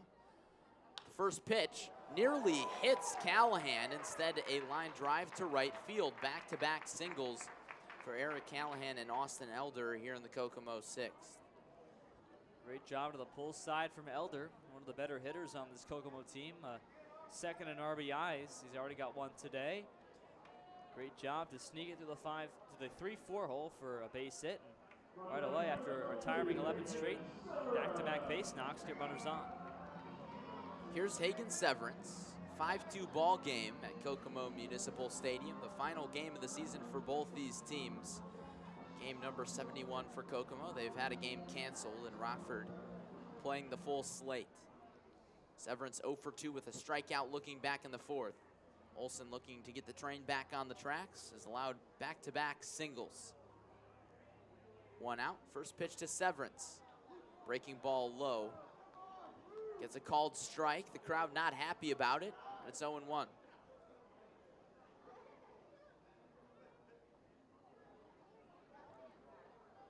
Severance hitting 168 on the season.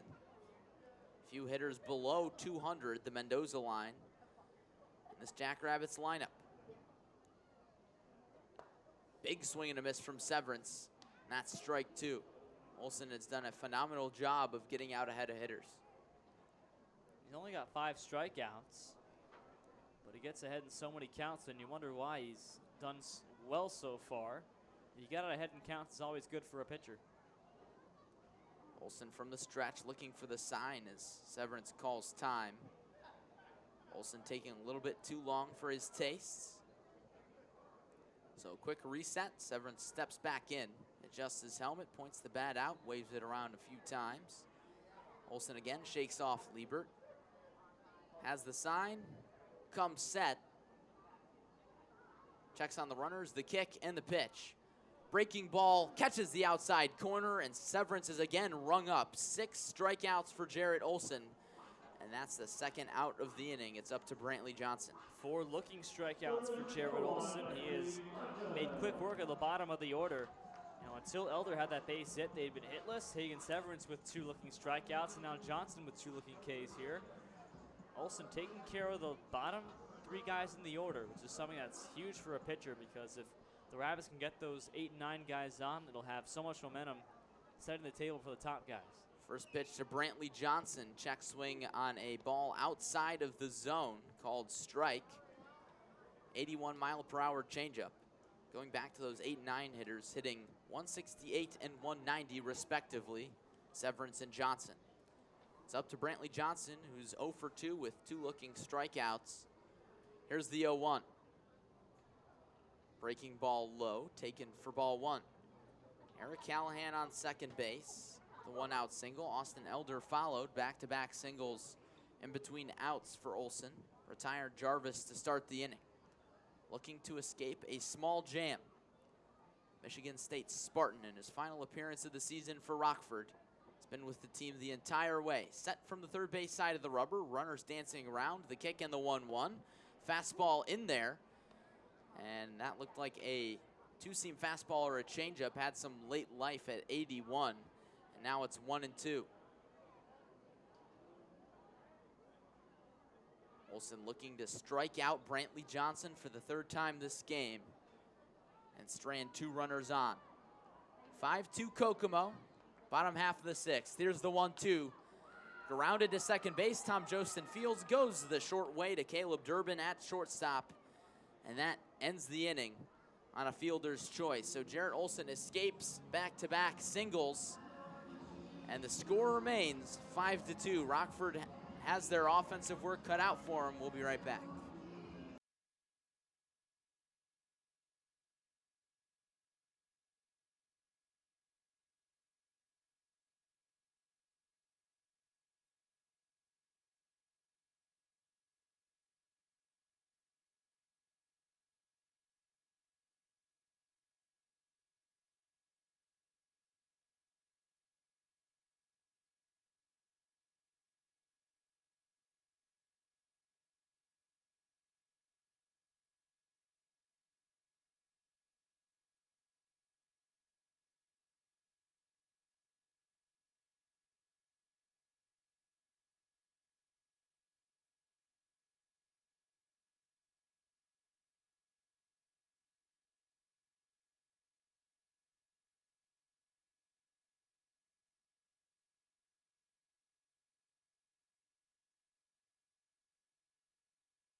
Back in Kokomo, the Jackrabbits hold a 5-2 lead over the Rockford Rivets. Thanks for joining us. Manager Hayden Carter has tabbed the bullpen.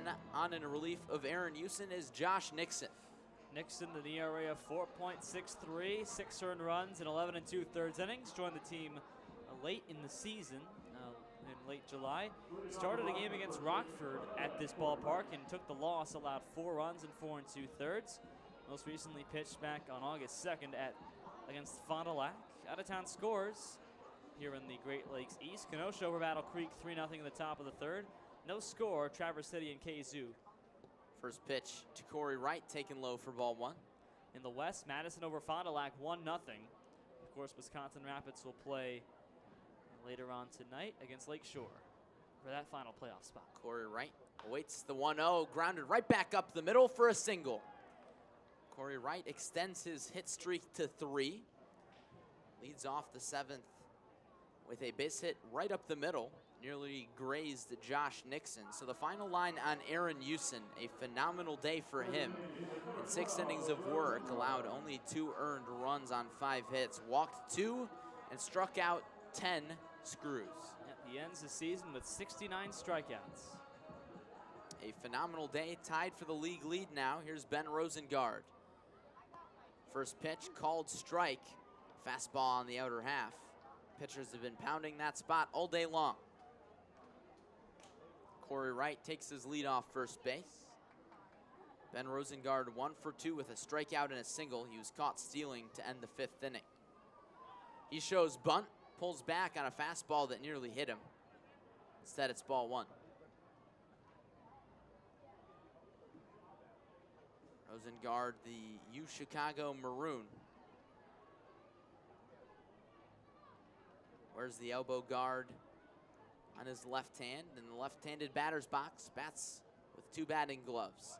Again, squares the bunt, and it's thrown over the catcher, Elder. And Cory Wright moves up to second easily, so no bunt needed unless Josh Kime wants to move Cory Wright up an extra 90 feet. That'd be a good idea. Sack fly on with Fumagalli.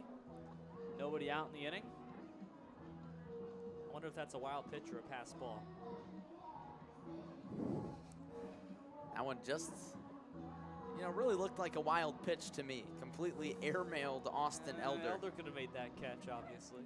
Elder had to jump out of his crouch. So now Cory Wright in scoring position for Ben Rosengard. Let's see if he squares around to bunt.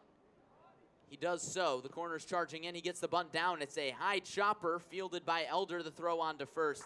Well in time to get Rosengard, but a successful bunt moves Cory Wright up another 90 feet to third base. So the sacrifice fly now is in order for Anthony Fumagalli. That pass ball proves to be costly.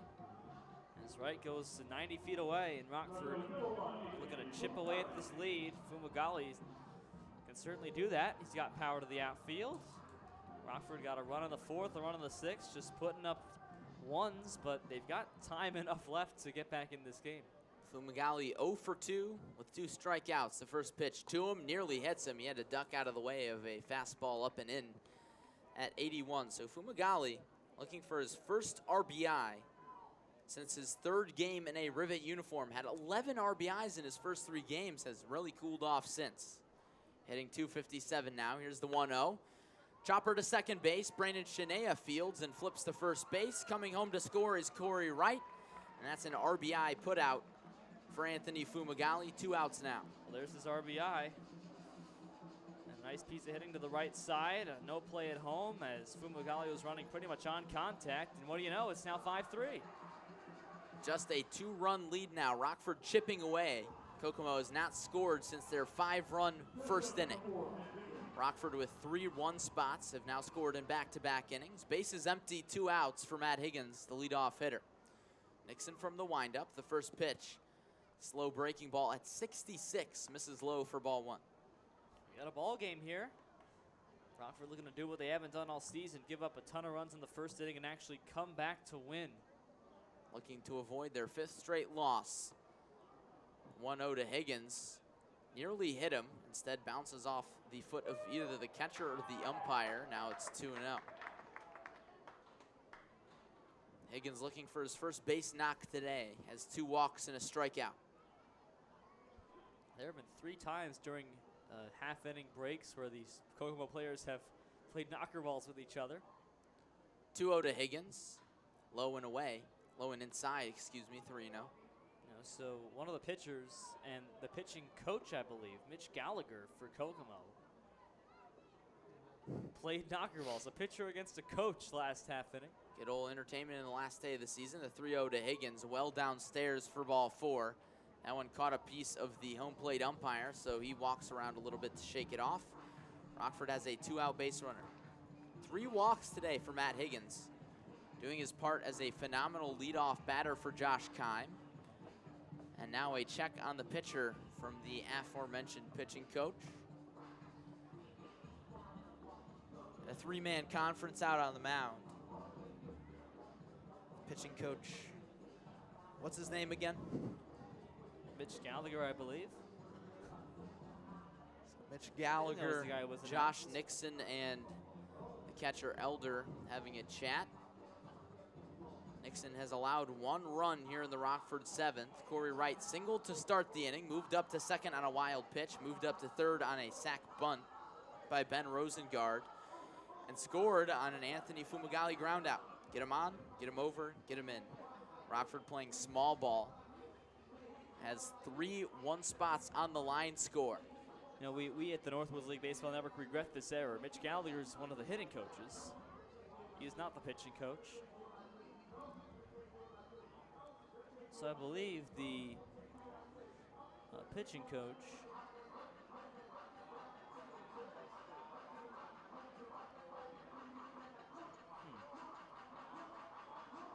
See, they don't have it listed, so we'll have to find out. We'll get our research department on it, a big department here at Rockford Rivets Baseball Broadcasting. Here's Caleb Durbin with 2 outs and a man on. Matt Higgins on first base. Nixon from the windup, and Durbin squares around to bunt. The throw goes back to first base. Matt Higgins is tagged out on the back pick. A really nice throw by Austin Elder. They caught him leaning, and that ends the 7th inning. But not before Rockford pushes across yet another run on an RBI from Anthony Fumagalli. The score now 5-3 Jackrabbits, heading to the bottom half of the 7th inning.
A 5-3 ball game in favor of the Jackrabbits at Kokomo Municipal Stadium. Thanks for joining us in this final broadcast of the Rockford Rivets season. In case you're just joining us, Kokomo put up a 5 spot on Rockford and their starter Colin Kelly, who did not record an out.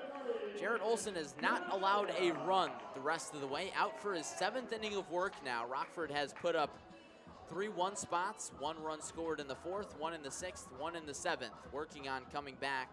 Now only down 2 runs. Wonderful job by Jarrett Olson continues. The first pitch to Brandon Shinea. Fastball just outside, ball 1.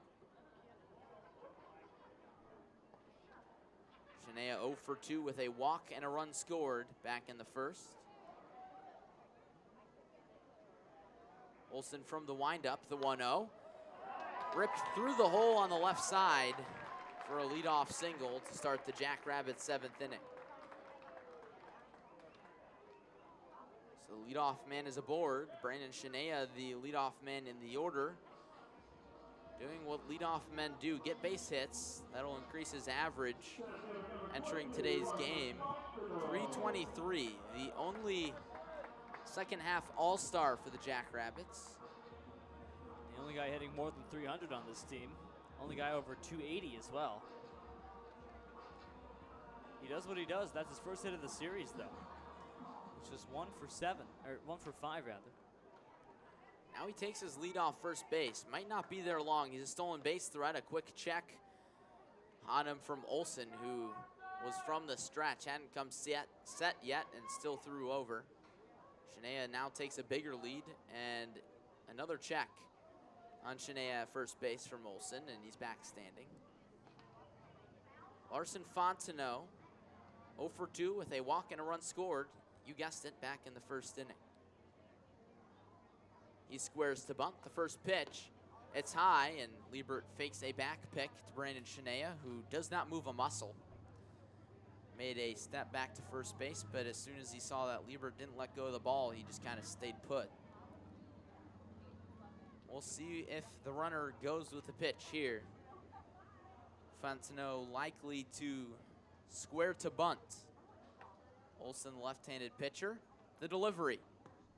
It's inside. Pulling back was Fontenot. Now it's 2-0.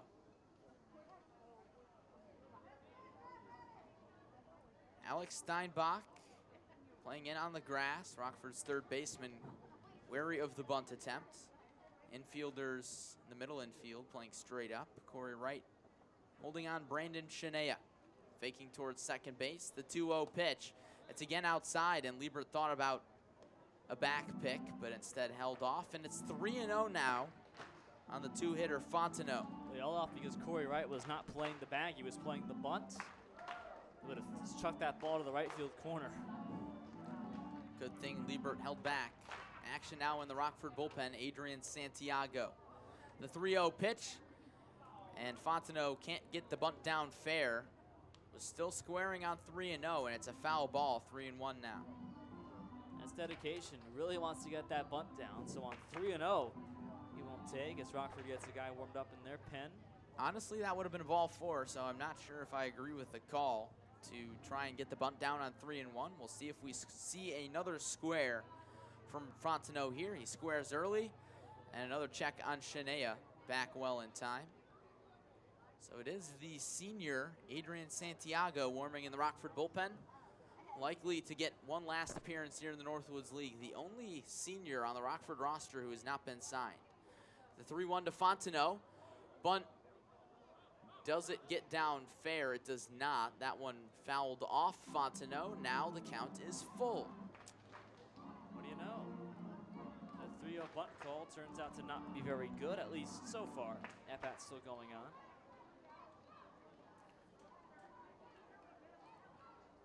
Brandon Shania on first base. 5-3 ball game.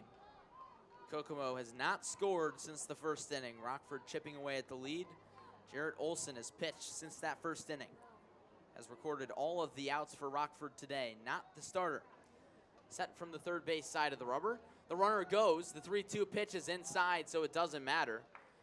And the first two runners are aboard in the Kokomo 7th. Trouble brewing for the Jackrabbits. And Olson's pitch count just at 78, so he's got plenty of time to go.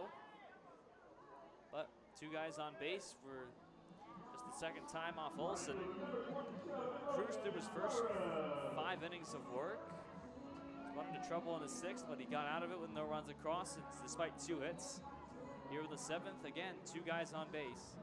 Olson's got to do an escape job again against the middle of the order this time. Going to be a little bit trickier. Here's Logan Jarvis.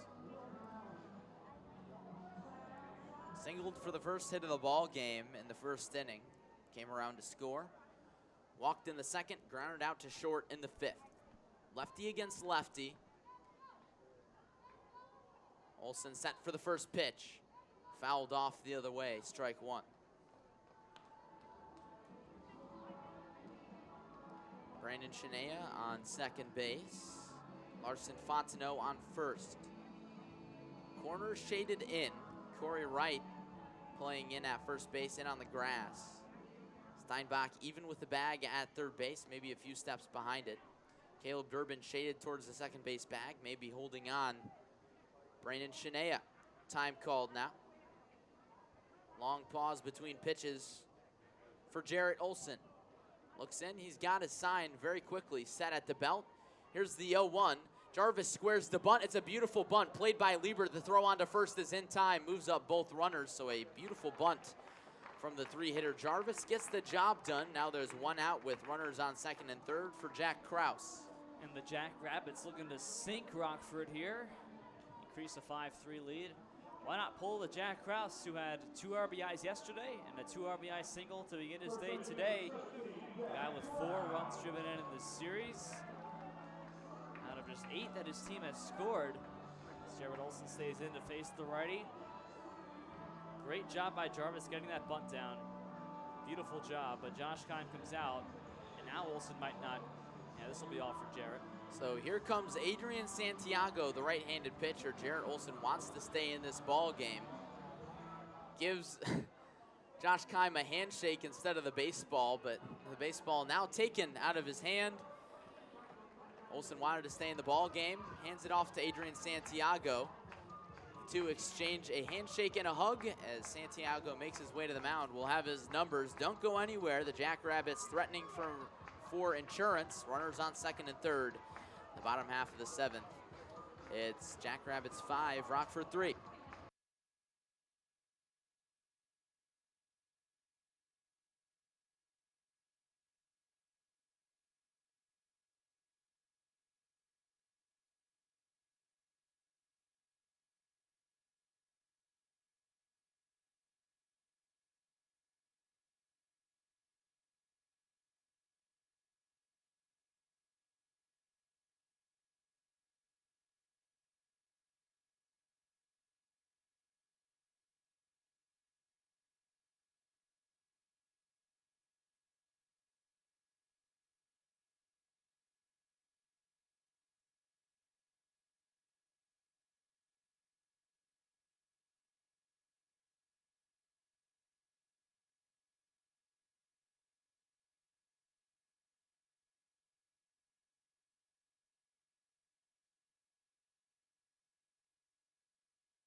Josh Keim tabs the bullpen after Jared Olson gets himself in a jam. It's Adrian Santiago. Santiago with an ERA of 6.11 this season, although that is very deceiving. In his last 8 1/3 innings, he's allowed just 1 earned run and 3 hits. Had a rough start to the season, but he's really settled down. The graduated senior from Webster in St. Louis has been great for Rockford this season. He limits guys getting on base for sure, and a big strikeout guy as well, more than 1 per inning. Coming on with the heat on, runners on second and third. The first pitch to Jack Krause, chopped the other way. Cory right fields the throw to the plate, not in time. Sliding behind the tag was Brandon Shania. A very close play at the plate. Rockford doesn't get an out. Krause reaches, and that's another RBI for him. That was so close, but a great job by Chinea, who's the best stolen base guy on this team. So the wrong guy Rockford wants to have on third base coming down the line on this play comes home and does a great job avoiding the tag by the catcher Liebert. Great play all around, and Krause now with 5 RBIs in this series. Rockford infield was shaded in there, so Cory Wright cut that ball off on about 2 hops and throw just a little bit too late to get the speedy Chinea. And now it's runners on the corners with 1 out for Jackson Jarvis. Santiago, the righty, set. Here's the first pitch to Jarvis. Chopper to hopper to Tom Jostin. He throws on to first just to get Jarvis by a step. Another run comes home to score in Larson Fontenot. And just like that, the lead for Kokomo is up to 7-3. A productive inning for the Jackrabbits, getting all their runners home. Now Jack Krause on second base with 2 outs for Eric Callahan. And welcome to Kokomo, Jackson Jarvis. Logan's little brother gets a base hit. And I said it before Jared Olson got pulled, this would be the opportunity for Kokomo to finally sink Rockford after the Rivets kept hanging around. Now it's back to a 4-run lead here in the 7th. Jackrabbits scoring their first 2 runs since the bottom half of the first inning. 2 outs now. The first pitch to Callahan. Fastball on the outside corner. Callahan checked his swing, but it didn't matter. So the runner on second is Jack Krause. 2 runs already across here in the Jackrabbit 7th. Some chants going on in the crowd. Here's the 0-1. Swing and a miss. The pitch gets away from Liebert. The throw down to third base, not in time. Steinbach looked away from that throw. It was bounced, but he luckily got glove on it, preventing it from getting into left field. So Jack Krause now just 90 feet away. Another big inning for the Rabbits. Just 2 big innings in this game for Kokomo. Rockford using 1 spots all the way around. Those big innings for Kokomo have been deadly for Rockford. They certainly have. The Rockford pitchers have struggled with the beginning. Josh Keim has told us about it all the time, looking for ways to avoid that. 2 outs, 0-2 count. The pitch to Callahan. Strike 3 call right down Broadway. And the Rabbits strand Jack Krause on third base, but not before they push across 2 more insurance runs. Brandon Shanea and Larson Fontenot come around to score. The score now, 7-3, getting late for Rockford.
Back here in Kokomo, 7-3 Jackrabbits lead. Let's take a look at the out-of-town scores. Kenosha up 4-zip on Battle Creek at Simmons Field.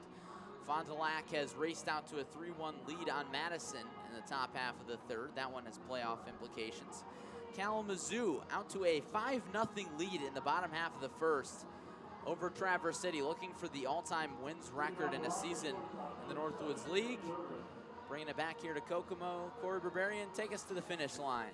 It's 2 innings to go in Rockford's season here on a Sunday afternoon. Caleb Durbin against Josh Nixon, righty-righty. First pitch to begin the 8th is about a foot in front of the plate. It bounces to the backstop. 1 ball and no strikes.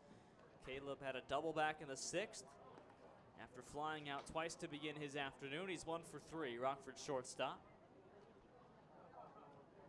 That was his 3rd double of the season last at bat. He scored. 1-0 pitch, well outside for ball 2. Rockford with a run in each of the last 2 innings, but Kokomo with 2 runs in the bottom half of the 7th extends their lead to 7-3. Each team with 6 hits and no errors. Here's the 2-0 pitch to Durbin. And a change up just off the inside corner for ball 3. Josh Nixon, the Dayton Flyer from Minster, Ohio, the junior at 6'0", 190 on the mound. Second inning of work. 3-0 pitch now to Durbin. It's an inside take and a changeup for strike 1. 3 balls and a strike. So Traverse City finds themselves on the receiving end of a 5-run bottom of the first themselves. How about that? 3-1 pitch. Fastball is looped to left center toward the gap, falling fast and down for a base hit in front of center fielder Fontenot. So a multi-hit game for Caleb Durbin, the only Rockford player who can say they've done that today. Been a nice outing for the pitching staff for Kokomo. Aaron Houston going 6 very solid innings, and now the 2nd inning of work for Josh Nixon as another arm gets loose in the Kokomo pen. It's a lefty. We'll get the number on him soon, but Rockford really needs to get the offense going here in the 8th if they want a chance. This one had comeback vibes until the Jackrabbits pushed across 2 in the bottom of the 7th. Now Jake Vanderwall first pitched to him as a strike. Well, maybe his last plate appearance in the Northwoods League. Jake Vanderwall, the redshirt junior from Long Beach State, batting .286 to lead the Rockford team. Mr. Rockford Rivet He's been here for numerous summers. This is his 3rd summer. I'm sure he'll miss it. Here's the 0-1 pitch. Swinging a ground ball foul, 0-2. So Vanderwall with 250 at-bats this summer, 72 base hits. He's hit in 8 straight games to close his Northwoods League season. He's 11 for 30 over that span. Batting average of .367 to end his season, at least right now live. 1 for 2 today, single last time up. Here's the 0-2 pitch on the way. Outside for ball 1. Durbin at first and nobody out. We're in the top of the 8th. It's 7-3 Kokomo over Rockford. Rivets in danger of losing their 5th straight to end the season. Game 72 of 72. Also deserving of a shout out, Cory Wright, 3rd-year Rockford Rivet. It's been really the only consistency in his baseball career when it comes to location. 1-2 grounder to the right side, through for a base hit, the 3-4 hole. Vanderwall sneaks it through. Durbin goes first to third, throw comes in. Durbin slides safely, and Vanderwall takes second base on the throw. So it becomes 2nd and 3rd and nobody out. It's a single for Vanderwall. Both he and Durbin advance on the throw. And Rockford's got runners on the corners to begin the 8th. Really heads up base running there by Jake Vanderwall. He recognized all the way that Logan Jarvis was going to come up throwing for 3rd base, so he didn't even stop rounding first. No hesitation there. And now 2 runners in scoring position for Alex Steinbach. So Rockford has an opportunity to get back those 2 runs that they lost in the bottom half of the 7th. It's called baseball IQ from Vanderwall. 2nd and 3rd and nobody out for Steinbach. Righty-righty, here's the first pitch on the way. Swinging a foul ball, first base side, all the way in foul ground. It'll reach the bullpen and hops into the Rockford pen, where nobody is warming up right now. It's quiet. Looks like Fiorini's warming up for Kokomo in their pen, who pitched yesterday, the Canadian. Vanderwall on 2nd, Durbin on 3rd, both reaching on singles. Alex Steinbach is 1 for 3. Singled and scored a run back in the 4th. Popped the center his last time in the 6th. Nixon sets at the belt. The righty deals the 0-1. Fastball is taken inside. Ball 1, 1 ball, 1 strike. Kirk Liebert waits on deck. 3 runs, 8 hits for Rockford, no errors. 7 runs, 6 hits, no errors for Kokomo. Rockford has out-hit the Rabbits 17-12 in this series. Here's the 1-1 pitch on the way. Change up, swing. Foul back to the Rockford dugout. At 1 hops a Rockford player. Looks like Matt Higgins in the dugout, 1-2. Nice snag by him. Yep. Bare hands. And Higgins now chucks it back to the Kokomo side. 1 ball, 2 strikes, nobody out, top 8. Rockford trails 7-3. The series and season finale in Kokomo, Indiana. The righty Nixon comes set for the 1-2. He throws. Slider off the plate to the outside, 2-2. Northwoods League playoffs start tomorrow. Kokomo is Kalamazoo is playing Traverse City in Game 1 at Homer Stryker Field tomorrow in the Great Lakes East. Here's the 2-2 pitch to Steinbach, swinging a ground ball foul, 3rd base side.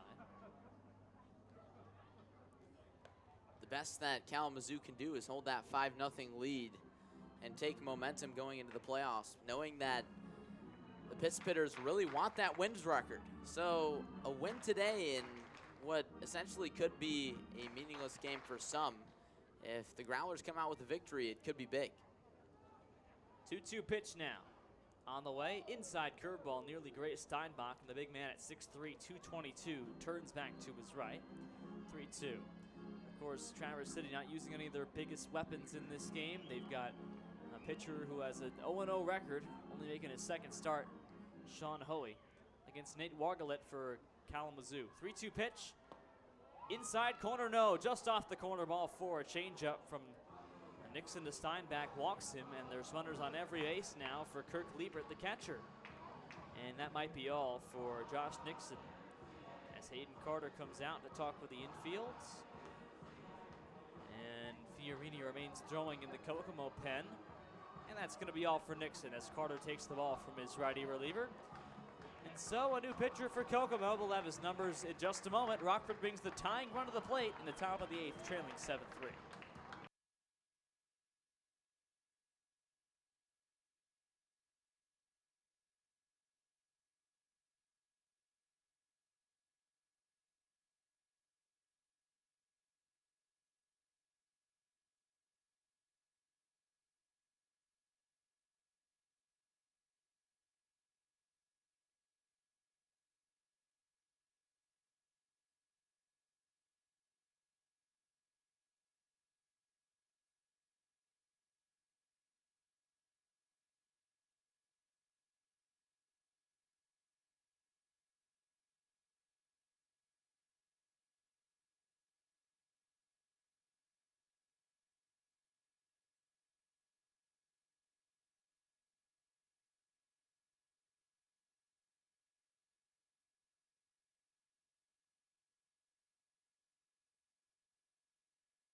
Top of the 8th, bases loaded and nobody out for Rockford against Josh Nixon. Now Matt Fiorini, the Canadian, comes in to face Kirk Liebert for Rockford. Fiorini pitched just yesterday, and the St. Francis of Fort Wayne product allowed no runs and just 1 hit in 2 innings pitched.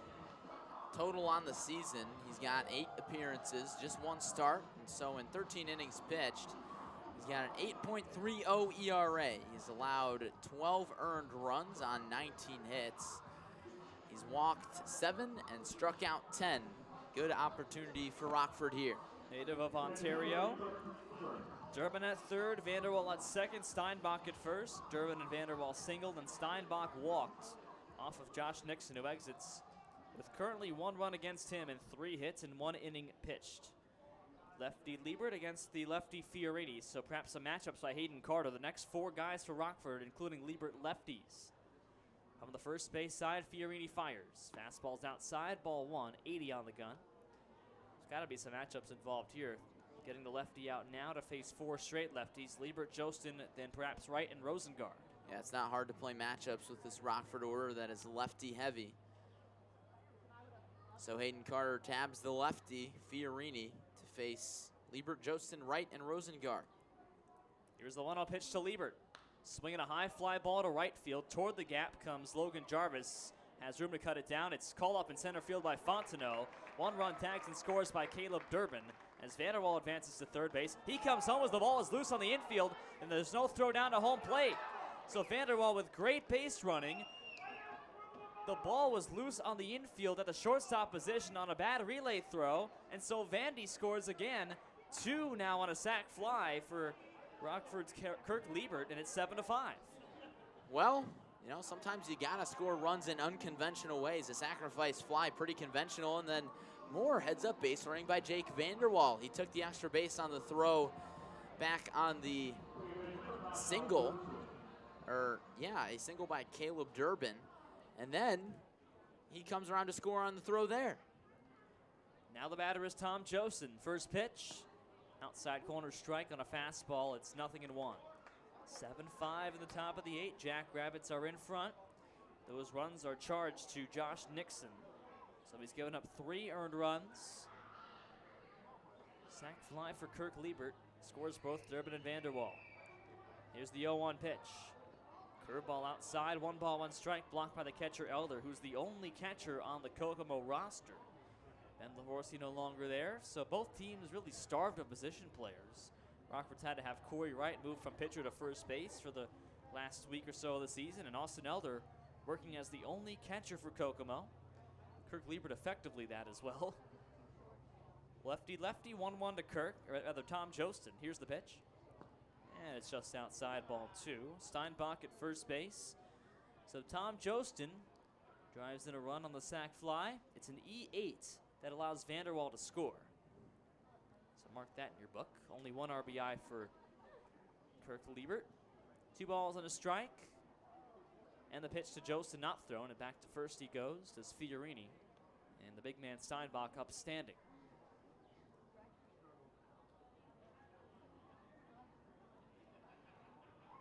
(7-5) Kokomo, top of the 8th. Tying run at the plate in Tom Jostin, who has 2 home runs at this park, 4 in total. 2-1 pitch. Swinging a ground ball, 3-4 hole, base hit. Just avoids Alex Steinbach, who takes off for second base and stops there.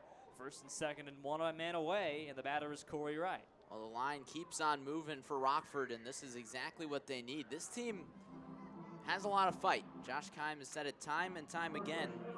And now showing their fight until the very end. Last game of the season, probably meaningless for both teams when it comes to the playoff implications and the standings other than personal numbers.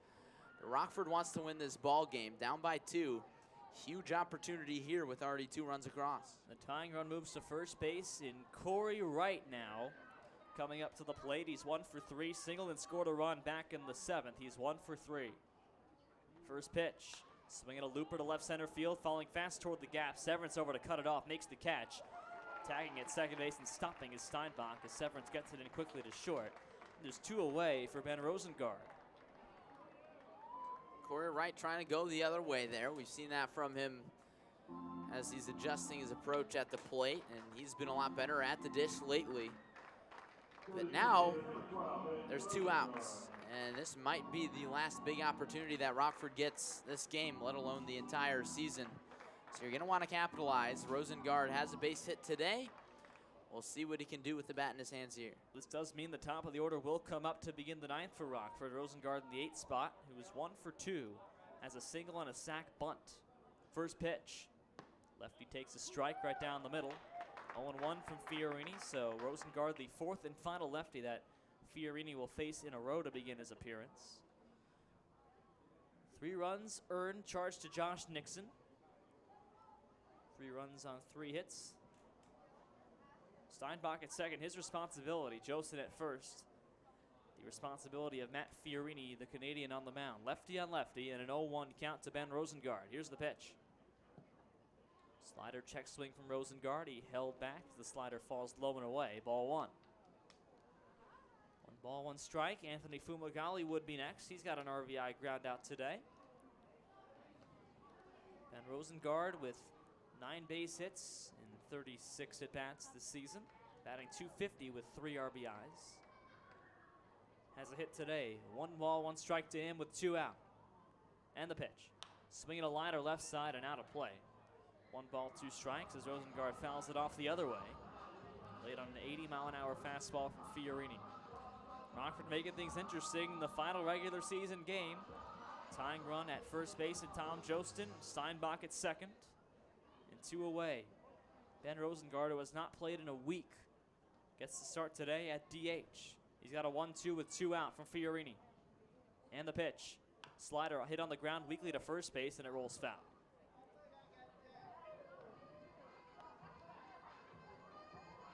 They've played 2 hours, 42 minutes here in Kokomo. Last night's game, 3 hours on the button. We'll probably have more than that today. 7-5 Rabbits over the Rivets. Rockford's lost 4 straight. Kokomo with a win yesterday, snapping a 2-game losing skid. Rabbits looking to get to 500 on the road, 18-18, rather at home to end their season. 1-2 pitch to Rosengard on the way. Swing and a miss. Low curveball at 70, and down he goes. He leaves 2 on base, but Rockford with 2 runs on 3 hits, 1 error, and 2 stranded. After 7.5, it's 7-5 Kokomo. Rockford gets 2 runs right back.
The bottom of the 8th, Adrian Santiago, perhaps the last pitcher Rockford will use this season.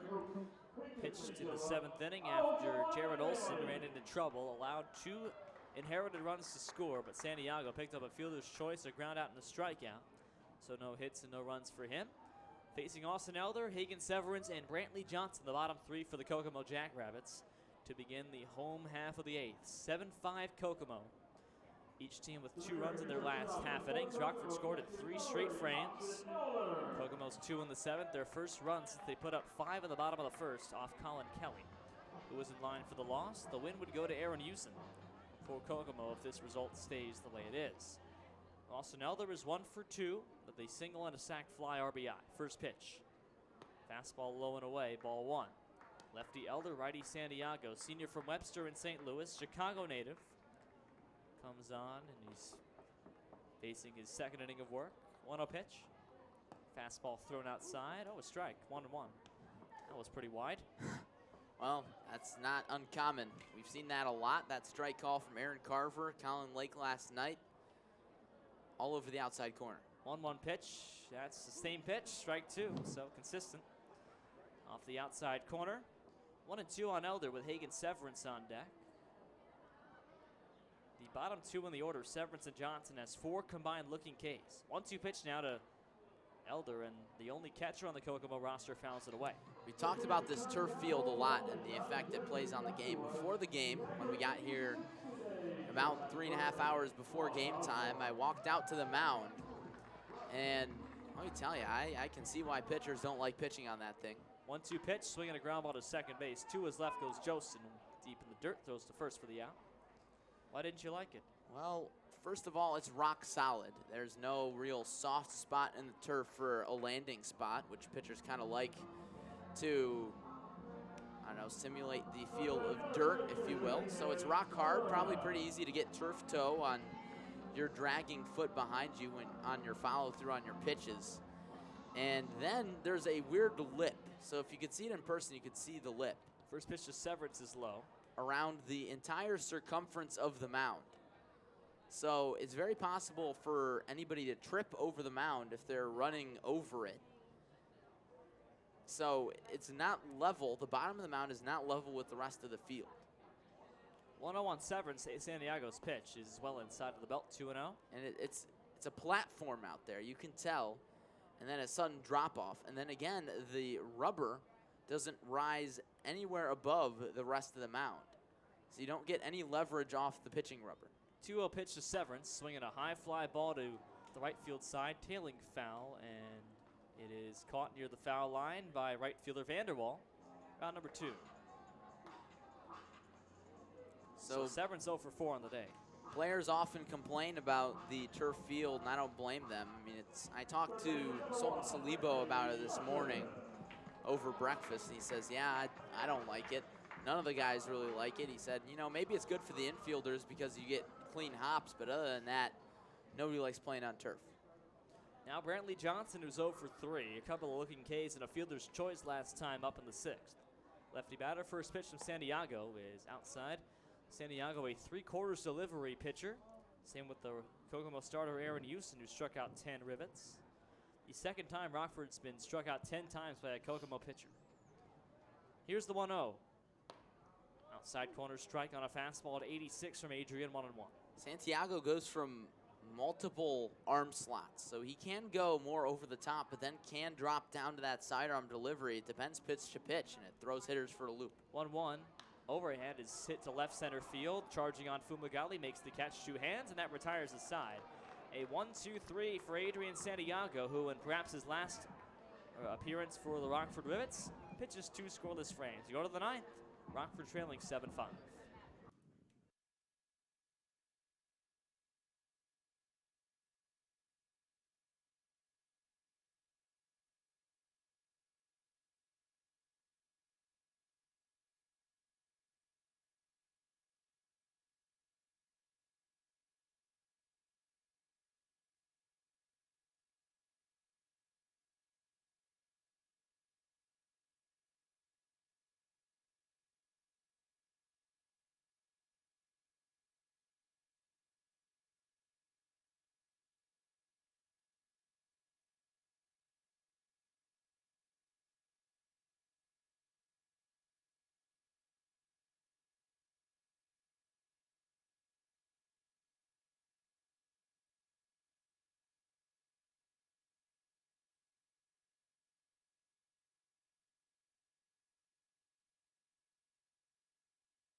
top of the ninth.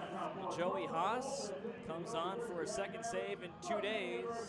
Haas allowed an earned run to Rockford. A Matt Higgins double last time out yesterday. Has a 2-run cushion once again. It was 3-1 yesterday in the ninth. Rockford made it 3-2. Now it's 7-5. Haas to face Fumagalli, Higgins, and Durbin. 9-1-2 in the order. Fumagalli's 0 for 3 with an RBI today. Haas has 9 saves, but Rockford has his number. They tend to scratch at least 1 run off Haas every time they see him. Righty, first pitch to Fumagalli, swinging a ground ball past the mound of Haas. Shortstop Callahan picks it up in front of the bag, throws on the first, sliding effort by Fumagalli, but the throw is in time. Fumagalli sliding head first to first base, something that really never works, and he's out 6-3. 1 away in the ninth. Rockford trails 7-5. Honestly, I might have thought that one was going to work by Fumagalli. He laid out at first base trying to get there in time. Maybe he would have gotten there quicker if he just took a long stride, but not in time to beat the throw. Quick first out for Joey Haas, and that's key. Joey Haas with 4 earned runs against Rockford this season. Against the rest of baseball, 4. First pitch strike to Matt Higgins, rather 5 against the rest of baseball. Out of 9 total he's given up. ERA of 2.51, the sophomore from Delaware. Native of Camden, Delaware, the Blue Hen facing Matt Higgins, who doubled off him yesterday. Here's the 0-1 pitch to him. Inside, 1 ball, 1 strike. Higgins on this game has walked 3 times and struck out once. He's 0 for 1 on the day. Higgins, the Rockford walks leader, increases his number to 41. Righty-lefty, Haas, the side armor from the first base side. Fires the 1-1 pitch. Fastball hit on the ground weakly to second base, moving into play at Chinea. Underhand flip to first in time, and there's 2 away in the ninth. Just like that, 2 quick outs, and what do you know? Rockford down to their last out of the season. It's crazy. 9 saves for Joey Haas, looking for number 10. Leads the Kokomo bullpen by far. This Kokomo team that's had plenty of production from their bullpen this season. Looks like we're going to have some switches. Manager Hayden Carter out with the lineup card. Talking to the home plate umpire. Last out of the season for both teams, too, and Hayden Carter might get some guys playing certain field positions here. Kokomo has 20 saves on the season, second in the entire Northwoods League. Looking to make it 21 here. Carter's still talking with the umpire Aaron Carver at home plate. Carter came out onto the field, took the microphone, and praised the fans, the Kokomo community for a great season, and we'll see what happens. So Kokomo with some changes here. See if we can keep up. Just 1 so far. Michael Cleary coming into the outfield, replacing Logan Jarvis in right. And an ovation for Logan Jarvis, who's the Iron Man for the Kokomo Jackrabbits. Played 69 of 72 games this season. He hugs Brandon Chinea at second base. Shortstop Eric Callahan right behind him, gives him a hug as well. So Jarvis, the guy who's been with Kokomo all season, one of only a few guys who can say that on the hitting core, makes his exit, and Michael Cleary comes in to finish the game at right. A fan favorite. From Jarvis as he meets the rest of the guys out of his dugout. Another hat tip and hugs all around as Jarvis comes out, and Rockford's Caleb Durbin awaits his at-bat with 2 away in the ninth. Nobody on. Logan Jarvis, his final season as a Northwoods Leaguer, as a Kokomo Jackrabbit, fan favorite. Fans give him a nice ovation, nice moment. Rockford wants to extend this game a little further, however. Michael Cleary now comes into right as Durbin comes into the plate. 2 for 4 with a double and a single in his last 2 at-bats. Multi-hit game for Caleb Durbin. One of 2 Rockford Rivets who can say that. He and Vanderwall, who's on deck. 2 out, nobody on. 7-5 Kokomo, first pitch. Swinging a ground ball to third base side. This one rolls foul on a weak ground ball. Caleb Durbin looking to extend this game. Tying run would be on deck, and Jake Vanderwall if Durbin can reach. 7-5 Rabbits, top of the ninth. Rockford last season lost 9 of their final 10 games. They would lose their last 5 here if they fall today.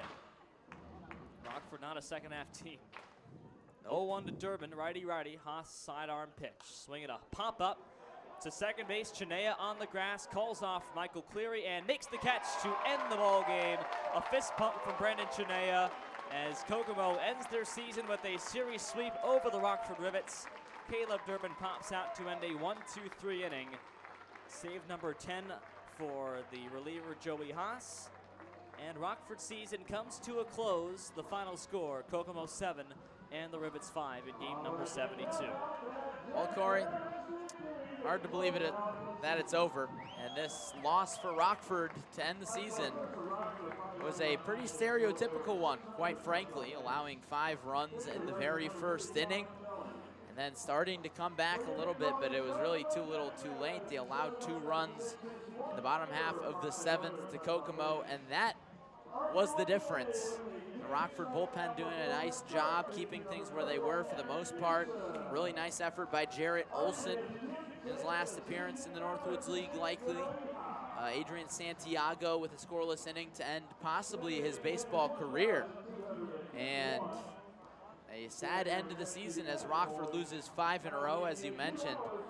Not a second half team, but this team will be back next year. We'll see if manager Josh Keim comes back. Lots of talent on the squad. Jake Vanderwall, son of John Vanderwall, will likely get some minor league reps in affiliated ball after his senior year wraps up. Cory Wright, a good pitcher. He won't be returning to Rockford, a good position player as well. Matt Higgins, I see major league talent in that guy, especially in the top spot. Alex Steinbach going on to Illinois. We'll see if he comes back next year, a big power threat. Kirk Liebert's been really good. And the starting rotation for Rockford has really been what's made this team,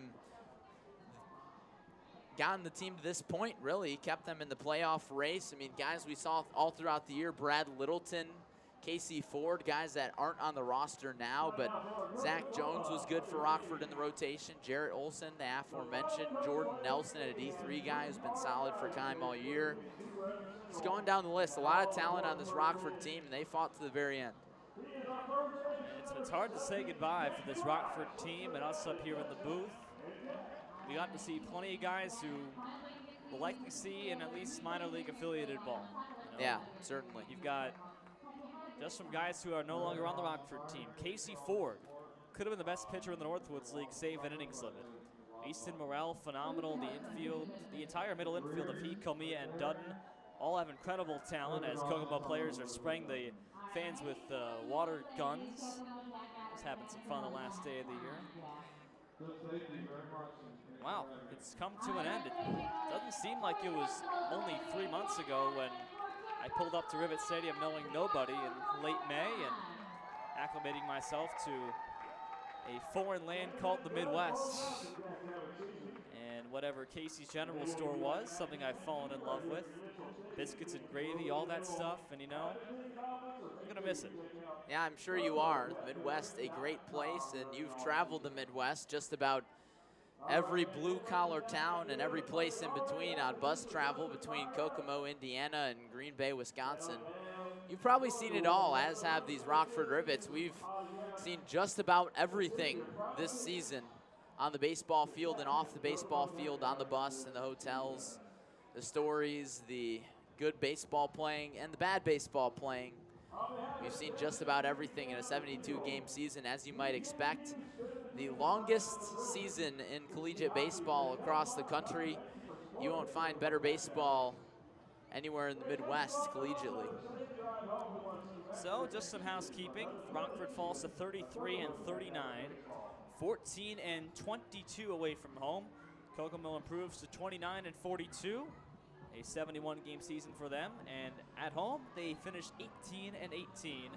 The loss goes to Colin Kelly, the win goes to Aaron Houston, and the save for Joey Haas for Kokomo. 5 runs on 9 hits, no errors for Rockford. 7 runs, 6 hits, 1 error for the Kokomo Jackrabbits.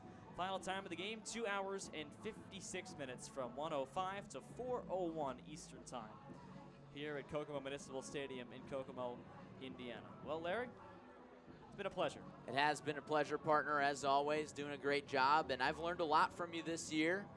And I'm sure we all have in the league, meeting all sorts of other broadcasters. And, you know, some thank yous, Chad Bauer, Brian Fish, for giving us the opportunity to travel with the team. Josh Keim for the accessibility, all the players for welcoming us as almost 2 extra members of the team that travel with on road trips. Shout outs go to my parents, my brothers, my girlfriend, everybody for supporting me. I'm sure you've got some thank yous. Yeah, I just want to thank the Northwoods League webcast evaluators Oh, God. for making incredible comments about our broadcasting. I have learned so much as a broadcaster from your constructive criticism. That's obviously sarcasm, of course. They don't like us. They do not like us at all, but you know what, Corey? I think we did a good job to give us a pat on the back as our broadcast wraps up here. A bang-up job, I'm sure, for the guys who are in our hearts, the Northwoods League best broadcasters of the year. So for Larry Larson and everyone else who has listened along the way, Berberian saying so long from Kokomo one final time. The final score, Kokomo 7 and the Rockford Rivets 5. You've been watching Rockford Rivets baseball all season long here in 2019. Larry, whoever's going to be here next year has some big shoes to fill. Certainly do. We'll talk to you then.